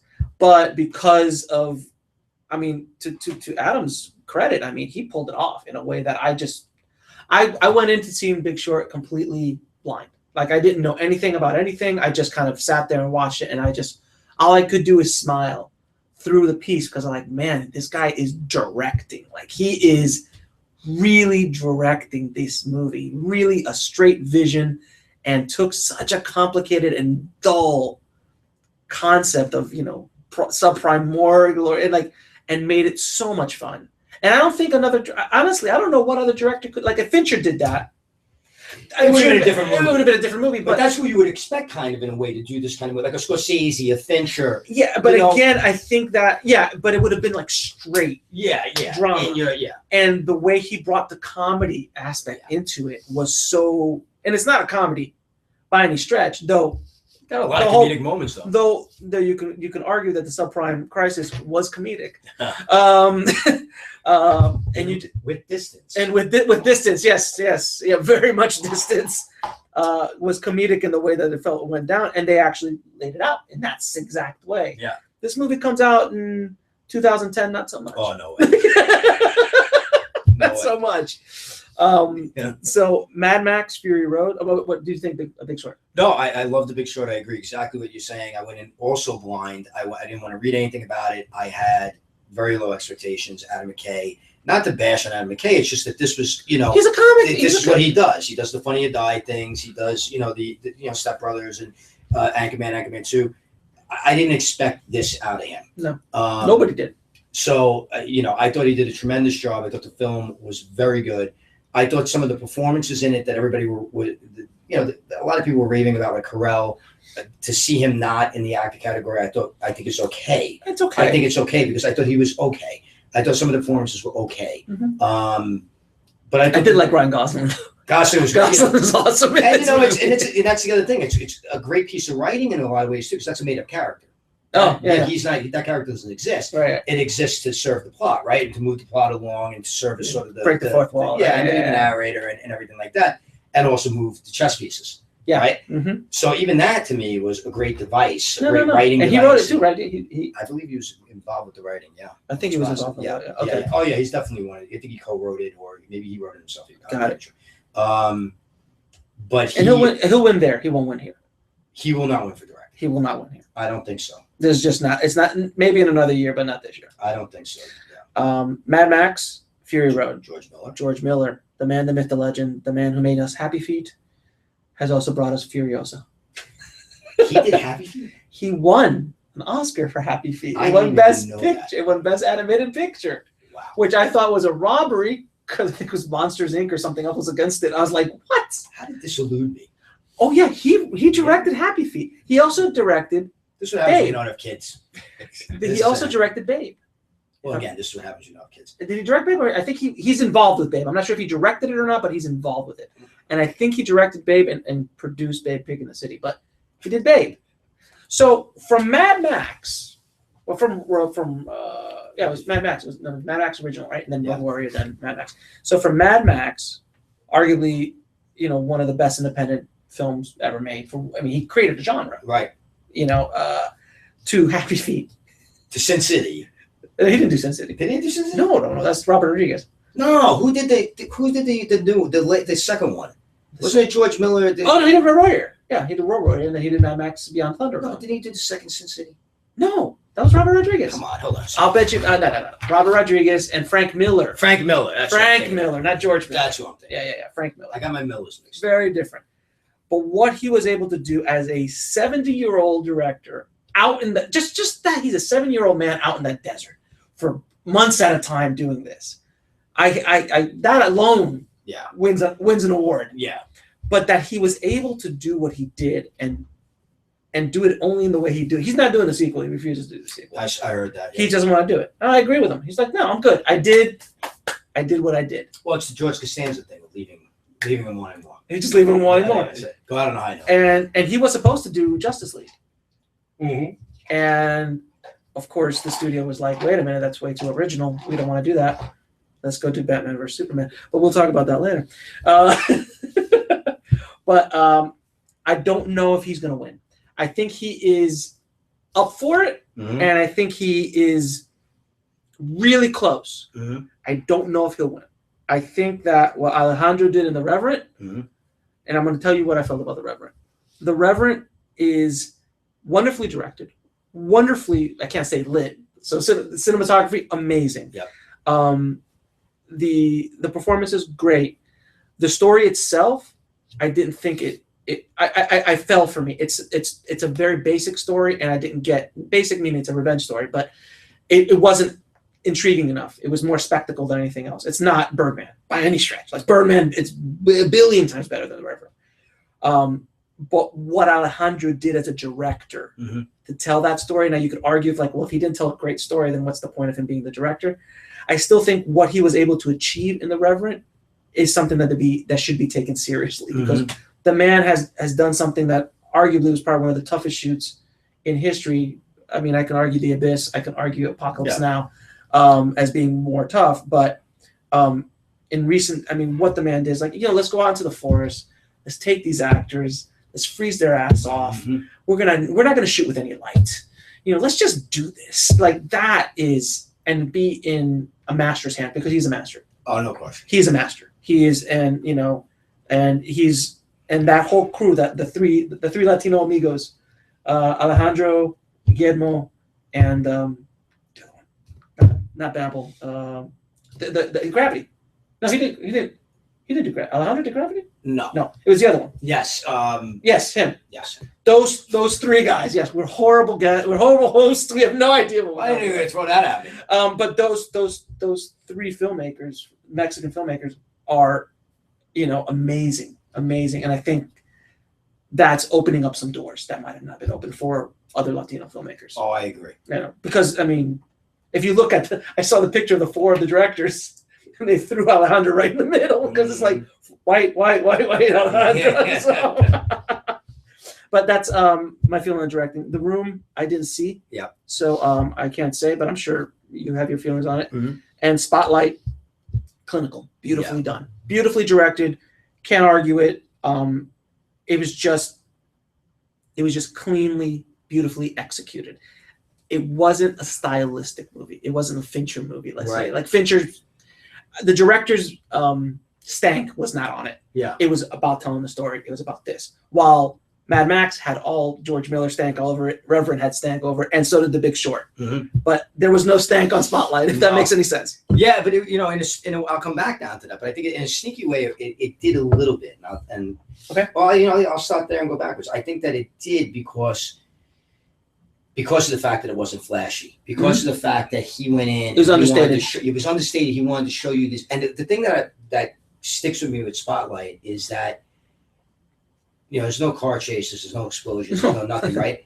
Yet the tension in this movie, beautiful, is incredible, and that's a testament to the writing and the directing, and that's where I feel like Tom McCarthy with the directing really just did an amazing job. Like, you sit there and you go like, who else could have directed these types of movies? A lot of people said like this is like kind of a paint by numbers movie. I think it couldn't be more wrong. No, I would agree with you. Yeah, I don't think it's a paint by numbers movie. I think it's masterful. No, what he did was masterful. It's masterful, and what he was able to do, he hit those notes. And I think it's one of these. It's one of three of these five that I think has a legit shot.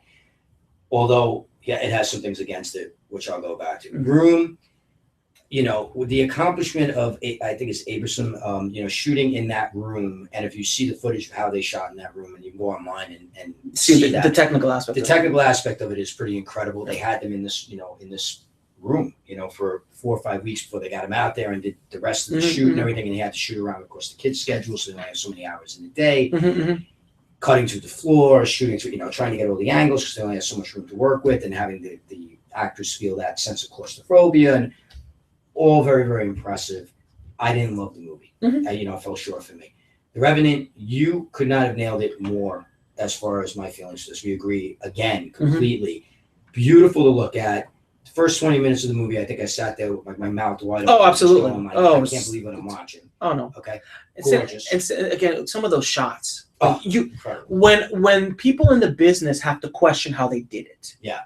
that's the point where you go. Like some of the shots he did, I'm like I'm thinking, and I'm a VFX soup as well. Like so I know I'm like, how the hell did he get the camera like that? And it's just like, is it like what? It's not techno. It's not like you're trying to figure it out. And it's like so some of the stuff he did was just like amazing. Forget it. Amazing. Forget about it. Forget about it. Sometimes forget about it just means forget about it. Yeah, exactly. The thing where it came up short for me is the story. Yeah. It was 2.5 hours. It is a tough movie to sit through, obviously. Never watch it again. It's you know. So I'll watch the bear scene again. Yeah. I mean, it's a tough movie to sit through, and to sit through that kind of movie, you know what it reminded me a little bit of? And it's a totally different movie. It's just coincidental that it had Leo in it as well. Totally different movie. Titanic, I know. No. It reminded me a little bit of Gangs of New York from the standpoint of it was a revenge. The Gangs of New York, beautiful to look at, but it was at the end of the day, it left me a little short. And I love Scorsese because it was a revenge story. Yeah. It ultimately, at the end of the day, you were going through this whole entire thing knowing that there was going to be this showdown. Yeah. And that's kind of where I felt with. But I mean, personally, between Gangs of New York and this, I take Gangs of New York I agree every day, and twice on Tuesday. I agree with you, but it reminded me of that. Yeah. Like, you know, where I'm like, where's it going to go? I know where this is going. Yeah. I know what this final showdown's going to be. Yeah, exactly. Yeah. But just there's no surprise. There's no nothing. Nothing. And it's just, it kind of left me flat. I know a lot of people are like, oh my God, they're never remember. Like, it kind of left me flat. And it is a tough movie to watch.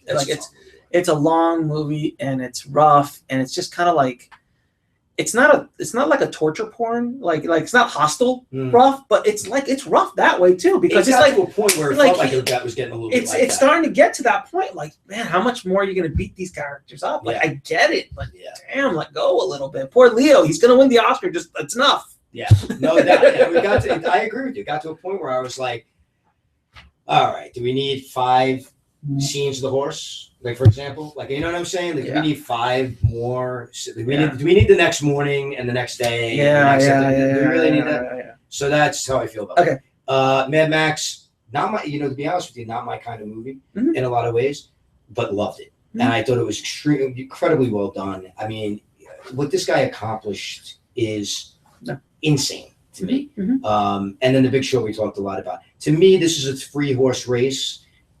If you would have asked me 2 weeks ago, I would have probably said to you it was Mad Max and Spotlight, just based on what was happening in the awards. See, you're reading the tea leaves. The thing that threw everything, threw the whole thing into chaos was Alejandro winning the DGA. Yeah, and he also won the Golden Globe. But the Golden Globe, nobody cared. Everybody else was saying, okay, Spotlight won SAG, won Ensemble, won this.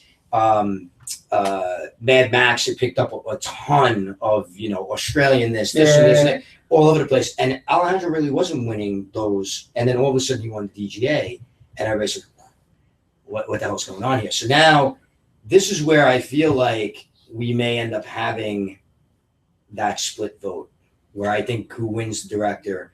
And I have a feeling it's going to be either Alejandro or George Miller. No, it's a 2-horse race. I don't think McCarthy's got a shot, huh? Not even in a million years. I think he's I think he's 4th on this list. Really? In my opinion. McKay, huh? Oh yeah, I think McKay did better. I didn't say better. It's to argue art like this is ridiculous. Yeah. But in general, I think that on a practical standpoint, I don't think McKay has a shot at all. I don't think anybody else other than Miller and Alejandro. I think it's what's going to come down. It's those 2 guys, and not only the mercy vote, but I think because I don't think George is going to show up again. Oh, I agree with that. I don't think George is going to show up again, and I think I just don't think. I think this is his last hurrah. While Alejandro just won last year, it would be wonderful if he won 2 years in a row. I don't even remember the last time a director won 2 years in a row. Not even Francis did that with The Godfather. They waited a year in between. So it would be a huge coup, but for him. But I think George is probably like 1% ahead, in my opinion, for that. Now, with that said, continue. Yeah, let's go on to Best Picture. And just a reminder, we have a bunch coming in. Okay, just a reminder if you're on Periscope. Thank you for joining us and continuing. Thank you. Yeah, thanks for staying with us. It's been fun so far. Yeah, we're in this for a while. Huh? Yeah, we've been here for a bit. We have a lot. This is what happens when 2 film geeks get together. Yeah. All right, well, we're at the last category, so here we go. Best Picture, it's The Big Short, The Spies, Brooklyn, Mad Max Fury Road, The Martian, The Revenant, Room, and Spotlight. We can move quick. We've talked a lot about a lot of these movies already. Before we get into it, name. I think you already have named it, but name one on this. Name one that you feel like is missing from this list. Star Wars. Really, I thought you were gonna go straight out of Compton. No, I'm gonna go straight out Compton as well, but I think Star Wars, because if Avatar gets nominated, why isn't Star Wars nominated? Because Avatar was bashed by every screenwriter I've ever talked to. Deservedly so. By the way, they filmed it right here. Yes, exactly. On this lot. Yes, right here. All right. So if Avatar gets a nomination, which I still think it should have won Best Picture that year over Hurt Locker, personally. This is where I might throw a chair. Okay, hold on a second. The reason why is I don't think that, and now we can go into a deeper conversation of sometimes these Best Picture wins. Avatar will be talked about for the next 20 years, if not the next 50. Hurt Locker will not. I agree. And for that reason, and for what James did and all the stuff that he did back then, now we're getting to like Oscars from yesteryear. But that's the reason why I think Star Wars should be on this list. Not only because Avatar was, and I'm like, well, if Avatar was, why shouldn't Star Wars? I think that the Academy, just on a marketing standpoint, was foolish not to throw it on there, purely because it would get so many more views. Everybody would want to see if Star Wars would get in. It's stupid. The first Star Wars was nominated. And it was a good film. And regardless if you want to argue about Star Wars being a good film or not a good film, I enjoyed it. I'm a Star Wars fan. It was what JJ was able to do, erase the prequels. That alone is worth its weight in gold to reboot this system and reboot this franchise in such a huge way. Because now we will have Star Wars every year for the rest of our lives, the rest of our waking lives, unless there's 3 bombs in a row, which I don't see happening anytime in the near future. I think that it should have been nominated just on that sport. And I'd argue that Daisy Ridley should have been nominated. I thought she was fantastic. I think if you want to talk about a strong female character, she was probably one of the strongest female characters I've seen in cinema in the last decade. This year was too. Charlize Theron and her, both amazing. What that little girl, and I call her little girl, but she's like 20, 21, whatever else she is, that young lady, what she was able to pull off with the pressure on her back to carry Star Wars. No one knows you. This is your first movie, and she crushes it. Crushes it. That is one of the people that I feel should have been on this list. I agree with you on her. The movie I thought was fantastic. I have a romantic attachment to Star Wars. We all do. Yeah. And went in from a very low expectation point. I know a lot of people feel that he remade the first one. I personally don't have a problem with that, even if you want to look at it that way. I thought he did what he had to do. I didn't think it was fan service completely. I thought it was a decent story. I thought the actors were great. I thought it was incredibly well cast. I agree with you that it wasn't the ridiculous spectacle of the prequels, and it was a different kind of spectacle. And I thought she was fantastic as well. And I completely will agree with you that the degree of difficulty has been completely lost in the conversation, because that is an enormous amount of pressure for somebody that hasn't, been seen before. The person even Finn was in another couple movies before that. And she was literally plucked. Yeah. She was Princess. She was Carrie Fisher. I don't know if Carrie Fisher did anything before Star Wars. I think she might have done something before too. I think one or two. She was literally plucked out of obscurity and said, "Yeah, you come." Yeah. Like from the gods, up at the top mountain, you come act. Now you have a career. Yeah. You're good. She can sign autographs at Comic-Cons for the rest of her life. If things go downhill, she's good for the rest of her life. Yeah. Yeah. I mean, just amazing. So that's well, I could see, I could see where you're coming from. I wasn't surprised not to see it. Oh, no, I wasn't surprised not to see it. Yeah. But, if The Martian got on. That's the thing. See, I could go with you there. If Castaway on Mars got on, I could go. Why can't Star Wars be on there? Just marketing, guys. And if they think that The Martian is what's going to bring the people in, the kids to watch the Oscars ain't happening. If you would have put Star Wars on there, I guarantee. And that's why they built this whole 8 to 10, because the year that The Dark Knight wasn't nominated. Right, but that's why they did it. But the way it worked this year, of course, was probably Mad Max in a lot of ways. Because I don't know. Star Wars. But what I'm just saying, I don't know if, even though we can sit here and say the director may have a legitimate chance to win, because now there's this momentum and there's this acceptance. If we were still back in the days where there were 5 films, no way. No way it's. Oh God, no way. No.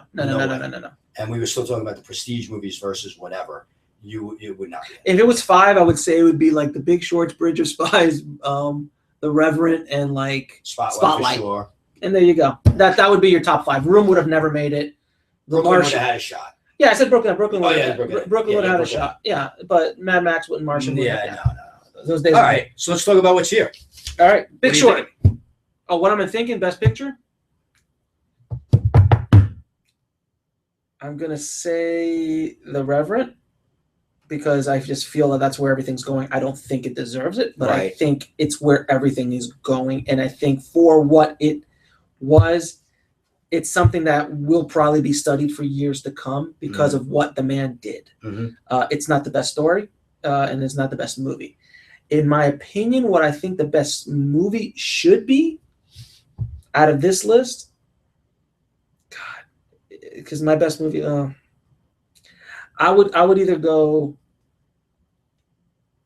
and I'm going to talk about Mad Max for a second. Yeah, I liked it, but I'm not like over the moon. Yeah, no. I liked it. I enjoyed it, and it's an amazing cinematic feat. And Charlize should have been nominated. Just no question, Charlize should have been nominated. I agree.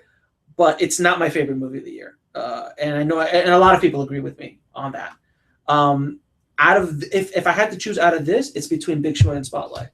Yeah, and I think that Big Short, I think, takes it for me as best picture out of everything here. Yeah, Big Short without question. I think for me, okay, that's what I would be on this list. For me, I have a 1 and a 1A, and they're very, very close. I think Spotlight and Brooklyn were my 2 favorites. Brooklyn.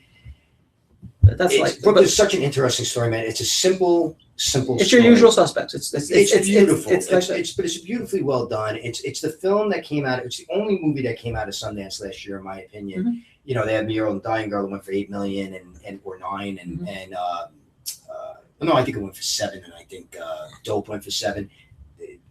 Did Dope make any money? They didn't make it. They did Muriel and Dying Girl, but Brooklyn went for 9, and it went under the radar. Like a lot of people just didn't, because it went quick to Fox Searchlight.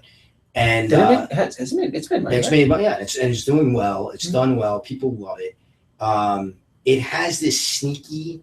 It's a simple story, yet beautifully told, beautifully shot, gorgeous all the way. It's the type of movie that when you sit there, if you're an independent movie fan, you go, that's it. You go, man, that's the reason I love movies. Like that performance, that setup, that everything. Beautifully shot. And it couldn't be more different, obviously, than Spotlight. Right. Obviously, from a different story, different everything. Spotlight, like I said earlier, I just think it's the most complete film of the year. I think it's just the most complete, beginning to end, writing, directing, acting. More than Big Short. The Big Short, the problem I had with The Big Short was, when I said the problem I had with it, it's my top 5. Yeah. The reason I maybe didn't like it as much is because it still felt a little dry to me, even with everything, even with all the stuff and everything like that. With all the tricks and all the gimmicks. You know what Spotlight reminds me of is that movie with Philip Seymour Hoffman, Meryl Streep, Amy Adams. The Nun. All based on the play. The Nun movie. Not Guilt. Truth. Not Guilt. Not. Okay. Anyone? Anyone? Right. Doubt.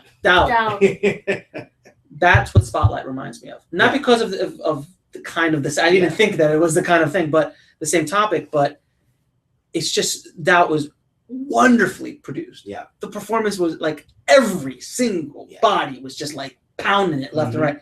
That's what I felt Spotlight was like. Yeah. Everything was just done so well. But my sensibilities, Big Short was better in the sense that there was so much more personality, and the uphill battle to tell that story, in my opinion, is so much harder. Not that the Spotlight's topic was not that the Spotlight's topic is definitely not controversial. That's tough, man. No, but as far as trying to look, you could tell Spotlight and you could tell that story. Yeah.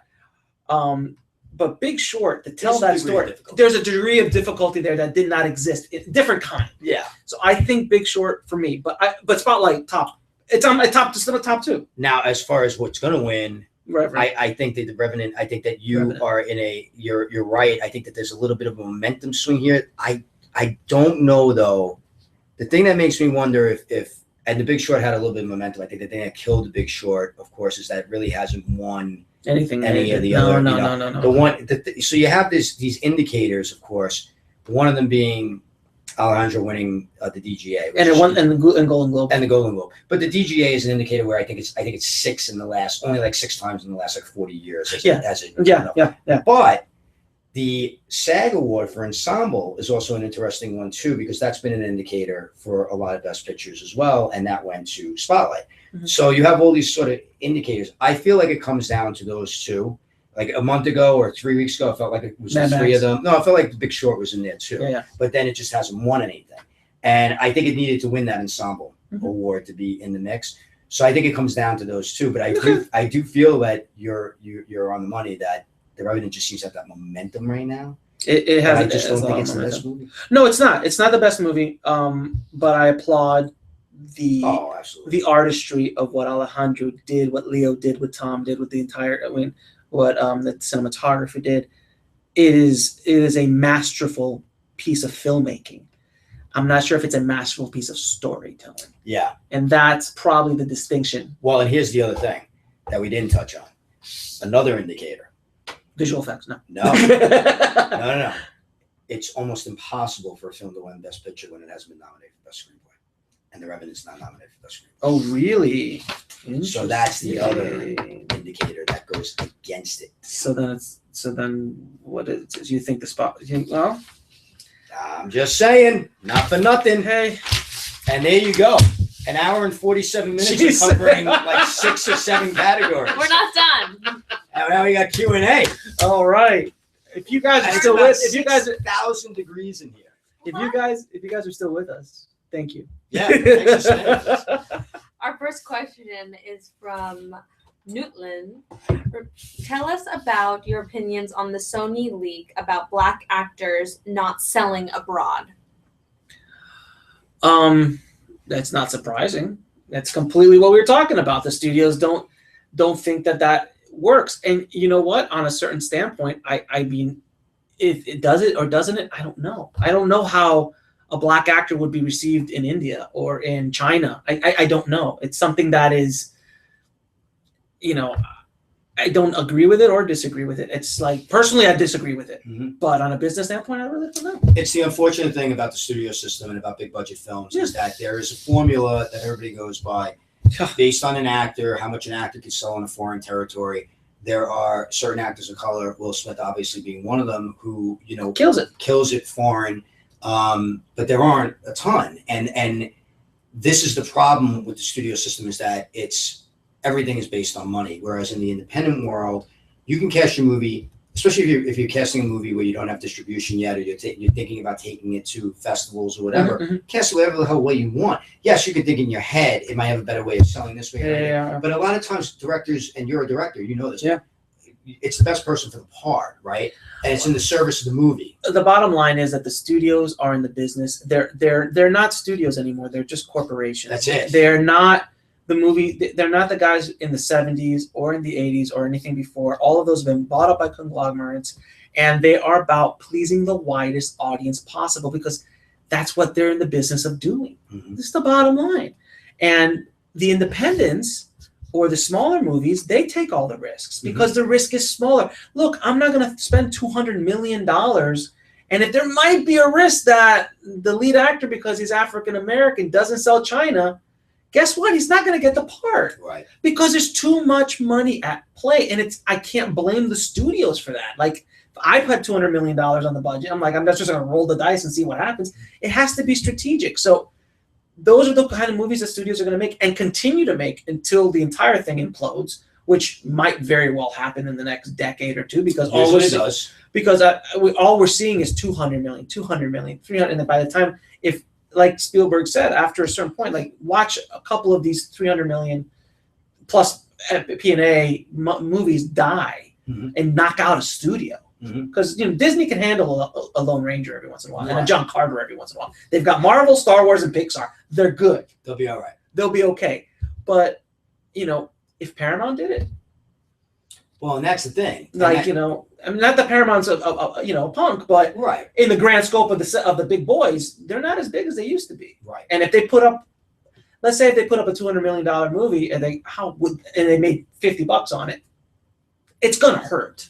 And it's a cyclical business. I mean, look, like we said, we're seeing the sea change. Streaming has changed a lot of stuff. Television has changed a lot of stuff. And by the way, when we talk about the diversity issue, television right now, I mean, it's fantastic. It's you like know what I'm saying. So yes, it is. Latinos everywhere, African Americans everywhere, and the stories that are being told are amazing. I mean, it's the Renaissance. It really is the Renaissance. It is. And you know what? If this all comes down to it's just the studio system and everything like that, let them figure it out, and let's not get completely crazy about it, because the independent world is casting beautifully, and we're seeing beautiful films. But the studios are just the big target.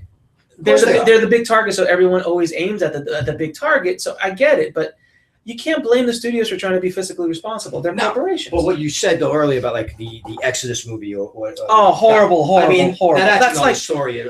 That's just ridiculous. On a financial standpoint, you've now become so risk averse that you are now clogging up the storytelling process and just being ridiculous. Right. It's like, what was it? After the whole thing, it's like, okay, who's going to be cast as Malcolm X now? Channing Tatum. I think he would be an amazing Malcolm X because he sells in overseas. Right.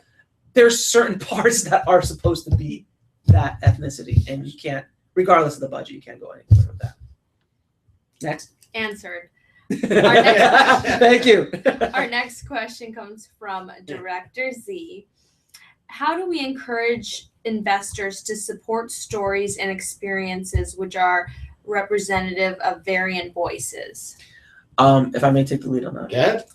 The way you get investors to do that is to show investors that you are fiscally responsible and are able to make money with your movies. And that's what a lot of filmmakers don't understand, is they have to learn the business side of it. The reason why the word show business has twice as many letters as the word show. There's a reason for that. You have to understand the business. You have to be, as filmmakers, you have to be entrepreneurs, and you cannot just be a filmmaker anymore. That does not exist unless you're Chris Nolan or have got a studio deal. Then you could be I'm just going to be a filmmaker. But if you're in the trenches down here with me and RB, you have to be an entrepreneur and understand the business side of it. So I guarantee you, if you made a $50,000 movie that made $100,000, and then you made a $100,000 movie that made $200,000 movie, you're going to have investors lined up, and you can prove that, and you can prove that system works again. You're going to have investors lined up, and you'll be able to sustain a career. And then we get into the topic of building a career, building an audience, and selling to that audience, and that's a whole other conversation. But first things first is you have to think as an entrepreneur. You have to think about it, and a lot of filmmakers don't want to do that. I just want to tell a good story. Well, then go tell a good story, but you're not going to get to play in the big sandbox. You're not going to be able to play with real big money or $100,000 or $200,000 or $500,000, because at those levels, you better know what you're doing, because you're going to get one shot if you do that, and you'll never get a shot like that again. Totally agree on everything. I think that in this business, you need to know the business. There's no excuse not to know the business. We talk a lot about this on Stage Art with RB, which is a monthly webcast that I do with the Stage 32 community. You get asked this question a lot. I talk about it every morning. I get up, I read the trades. I know exactly what's going on in the business. I need to know what's going on in the business. To me, it's part of my job as a writer. It's part of my job as a producer. It's even part of my job. I don't act as much as I used to, but it's part of my job as an actor. I need to know what's going on. I need to know what's being cast. I need to know where the movers are, who's doing what, and whatever. From a business standpoint, an investing standpoint, you need to understand what you're looking to do, the ins and outs of raising financing, okay? You talked about the fact that a lot of filmmakers don't want to do that. I always say to people, when people say to me, man, it's so tough out there. There are so many people trying to do the same thing that I'm doing. I go, there are. But guess how you get a competitive advantage, okay? Know your shit. Because most of the people over here have no idea. So immediately, if you know how to put together a plan, if you know exactly, you said be fiscally responsible, but even before that, know exactly what your movie is going to cost, which a lot of people don't. You say to people go, hey, I have a great idea. I have a script. It's fantastic. And you go, okay, what do you want to shoot it for? And they go, well, we can shoot it for 1 and we can shoot it for 10. No, not that far. Yeah, but you know what I'm saying? No. Yeah. What can you shoot it for? What can you reasonably shoot it for where you have a chance to actually go out and raise that money, and then you could take something and put it in front of somebody and go, this is the reason why it's going to cost $1 million. And people can look at it and go, oh, I see it. I get that. Mhm. Okay. A lot of people don't understand that. If you do, you will have an incredible advantage over the pack. I mean, and that's what I talk about in Indie Film Hustle all the time. Mhm. It's this specific thing, understanding every avenue that's for you. There's so many opportunities for filmmakers to make money today, so many, but it takes this magical word. It's work. Work. That's the word. It takes work, and it takes ball busting work, and it will take a year for you not to just make your movie, but to market it and sell it and build that audience. It's going to take work, and a lot of filmmakers just, I just want to make movies because that's what they told me in school, and if I just, I just go make my movie with my iPhone, I'll Harvey will pick me up and give me 10 million. I'll go to some. It doesn't work that way. You have to learn every aspect of the business you can, and then you can go after investors, Including marketing, by the way. Oh, big time. Your best pick in sound editing. They tuned in late to. Let's rewind the They tape. were asked. So there's no more tapes, sir. There's no more Sound editing. We mentioned a second ago. I think it's between Mad Max and Star Wars. Right. You were back. I think this might be the area where it could go both. It could go either way. It could be the constellation prizes for Star Wars, or it could be it could be the run for Mad Max in these in these characters. Because Mad Max is not going to win Best Picture, but Star Wars. When I say constellation, Yeah, prizes, no. The I got fact that it wasn't nominated. It's going to be Star Wars. Or it's going to be Mad Max. It's one of those two. I don't think it'll be any of the other guys. And then this is our last. It's a comment question. They want your thoughts from Notlin. Why is the Academy 96% white males over 60 voting on everything? The simple answer to it, I'll jump. The simple answer to it is that you got to look at the long body. If you win something, or if you have been, if you win something, you're in for life. I think if you're nominated, I think you're in for life, right? Mm-hmm. And then there are other ways that you can get into the Academy. These people have been in the Academy forever because they can't be taken out. So they've just gotten older. And back in Hollywood 20, 30, 40 years ago, it was completely white. If you thought it was bad then. Now. Back then, it was predominantly, completely Snow White, okay? And male. And male. And so all of these people now who were in their 20s and 30s when they were first in the Academy are now 60, 70, 80 and are in the Academy. The problem is, the bigger problem, besides the fact, or let's just say an equal problem, is that a lot of the people that are in their 60s, 70s, and 80s, they're not accepting they're not watching these screeners. They're not watching the movies. This is a big problem too that a lot of people don't talk about, is that they're voting, it becomes a popularity contest for them. Yeah. Oh, we love this guy. Oh, we love that guy. Oh, Stallone's, not that I'm saying Stallone doesn't deserve it. I'm saying, but we know him. We don't know this person, okay? That's part of the problem. So the Academy's answer to that is to let's flood it a little bit with younger people and people of color. Who will actually watch. Who will actually watching. I don't necessarily have a problem with that if it's done, like we said at the beginning of the show, not in a knee-jerk reaction, right, and not in a way that is sort of haphazard, where we're reversing the effect, where people are going to vote just because of color or whatever the motivations are. We want people, ultimately at the end of the day, look, the Academy Awards, if you look at the history of the Academy Awards, there are some terrible picks for the people, movies that have won. Crash. Crash. Well, people that don't, go on and on, right? And go on all day. People who have won and everything like that. At the end of the day, look, it's an award show. It's never going to be perfect. This is not.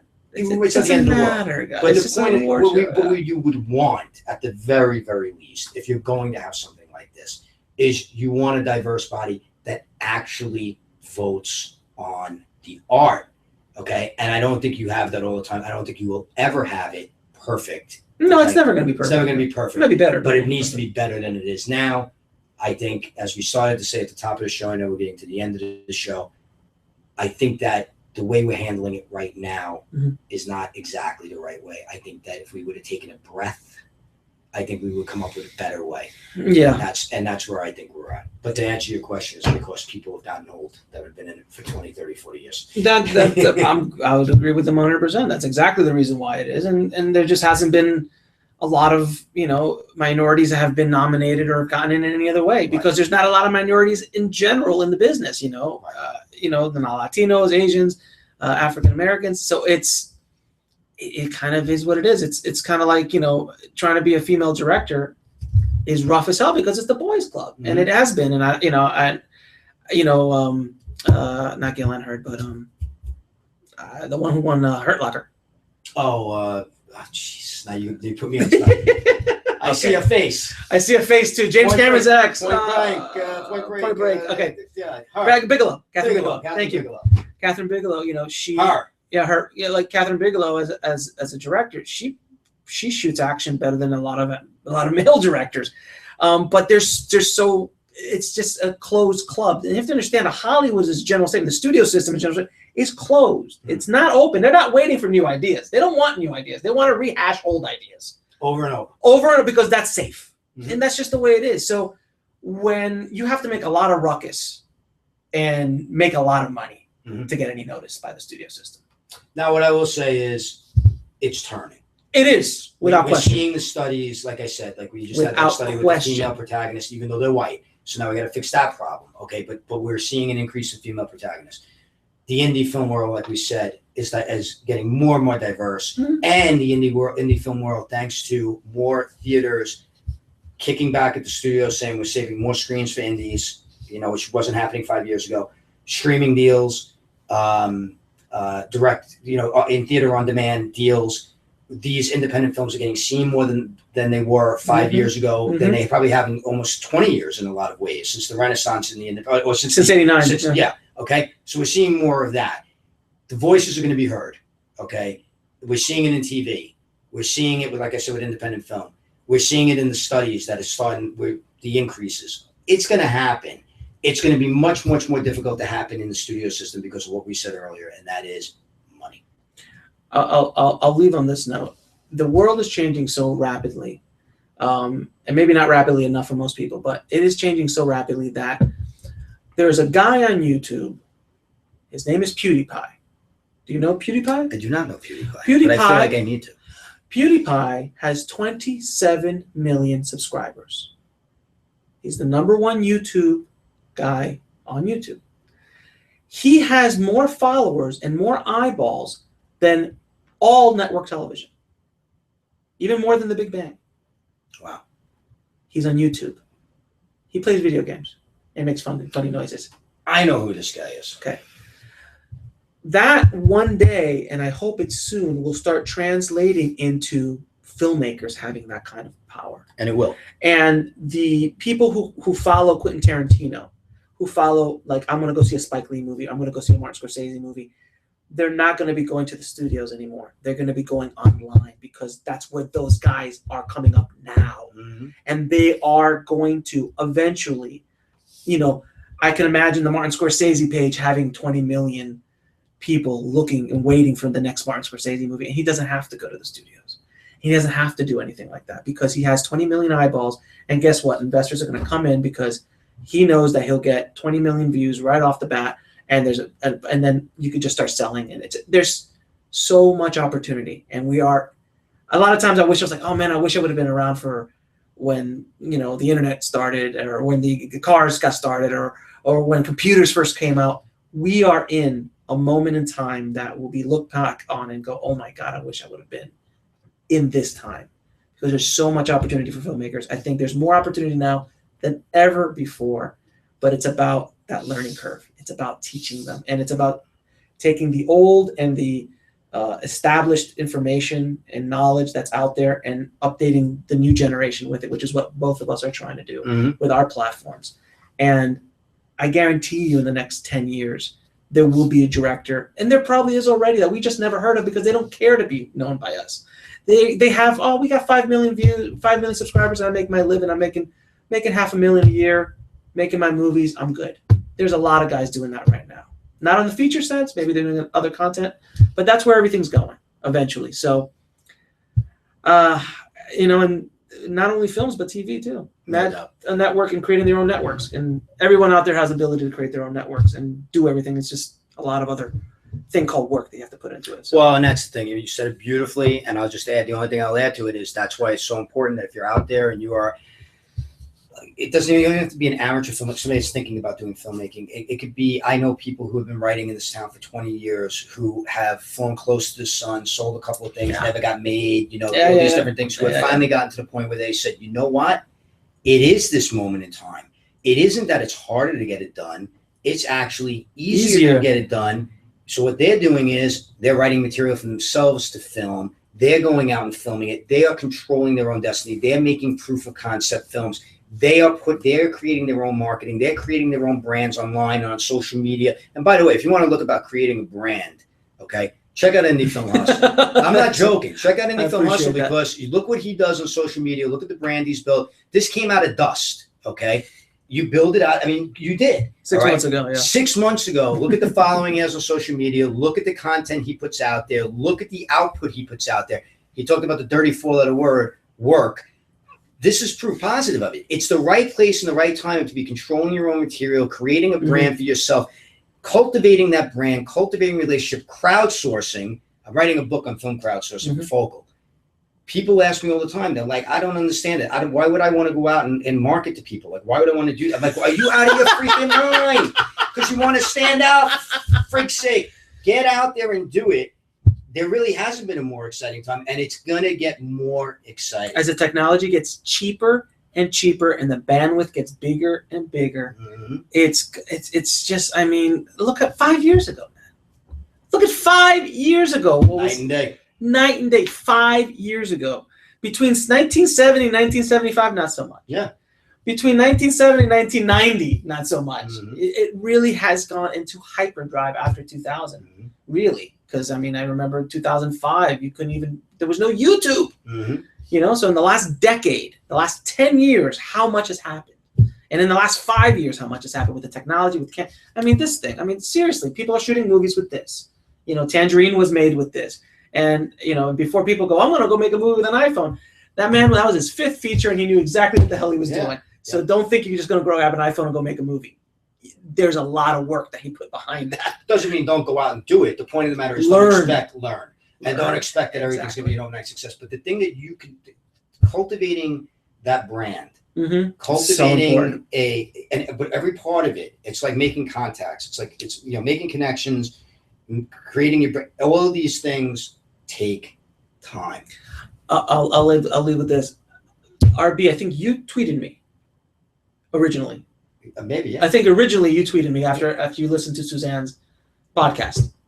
Yes. Yes. So I had a podcast with a mutual friend of ours, Suzanne Lyons, and he tweeted me and he's like, "Hey man, love what you're doing." And I'm like, "Oh great." And I knew what Stage 32 was, and then we started building a relationship. Got him on the show. We started building a friendship, but that took time. It didn't happen overnight. We're both busy guys. We're both doing that. It's been like 4 months since we've been talking back and forth. This is the first time we've actually face to face, but we've been talking a lot. Yeah. But that's the kind of relationships that we build, and that's something that they have to understand. They have to learn how to build these relationships and these connections with other people in the business and everyone helping each other. But it takes time to build that brand up, build that value up, so you can give that value to other people and help you move forward and create champions of who you are and of your work. And by the way, they're mutually exclusive. Yeah. A lot of people don't realize that. Yes. I might like the person, but I might not like their work. Mutually exclusive. But it's better if they go in tandem. Yes. So thank you guys. Tell them again who you are, because some people might have come in late. Yes, I'm Alex Ferrari. I'm the founder of IndieFilmHustle.com. We teach you how to survive and thrive in the film business. I do everything myself right now, currently. So head over to IndieFilmHustle.com. And we also have, right now, currently the #1 filmmaking podcast on iTunes, Indie Film Hustle Podcast, where I do 2 episodes a week because I'm nuts. And we're here to help. And I'm trying to give you guys as much real information about the film industry as possible, because I think there's very few sources. Stage 32 and us are, few of the sources that actually tell you how it is, and the reality that they don't teach you in the schools. But you learn on the street and through pain and blood and sweat and tears is what we've gotten where we are. So that's who I am. And he started 6 months ago. I urge you to check out not only the site, but check out his social media to just see what he does and how he gets himself out there and how he interacts with people. Very important. I'm Rich Botto. People know me as RB. I run Stage 32, which is the world's largest platform for connecting and educating film, television, and theater creators, 500,000 people worldwide. I'm a working screenwriter, actor, producer, voice actor, and author. And if you're in the industry on any level, or you're a filmmaker, an actor, a screenwriter, a producer, cinematographer, crew, whatever you are, go to stage32.com. It's like LinkedIn meets Linda, which is the biggest educational platform on the web for film creatives. It takes a half minute to set up an account, and it's free. So I hope to see you on there. If you do join, you'll get my mug on your wall. Be sure to say hello. And it's awesome, guys. It's what RB's been able to do with Stage 32 is pretty remarkable as well. So thank you very much. Yeah. I thank Alex for coming all the way down here. It was a and trip, being sir. here at the Stage 32 offices. And I thank the social media czar Noelle for setting this whole thing up. Thank you so much, Noelle, Noelle. over there.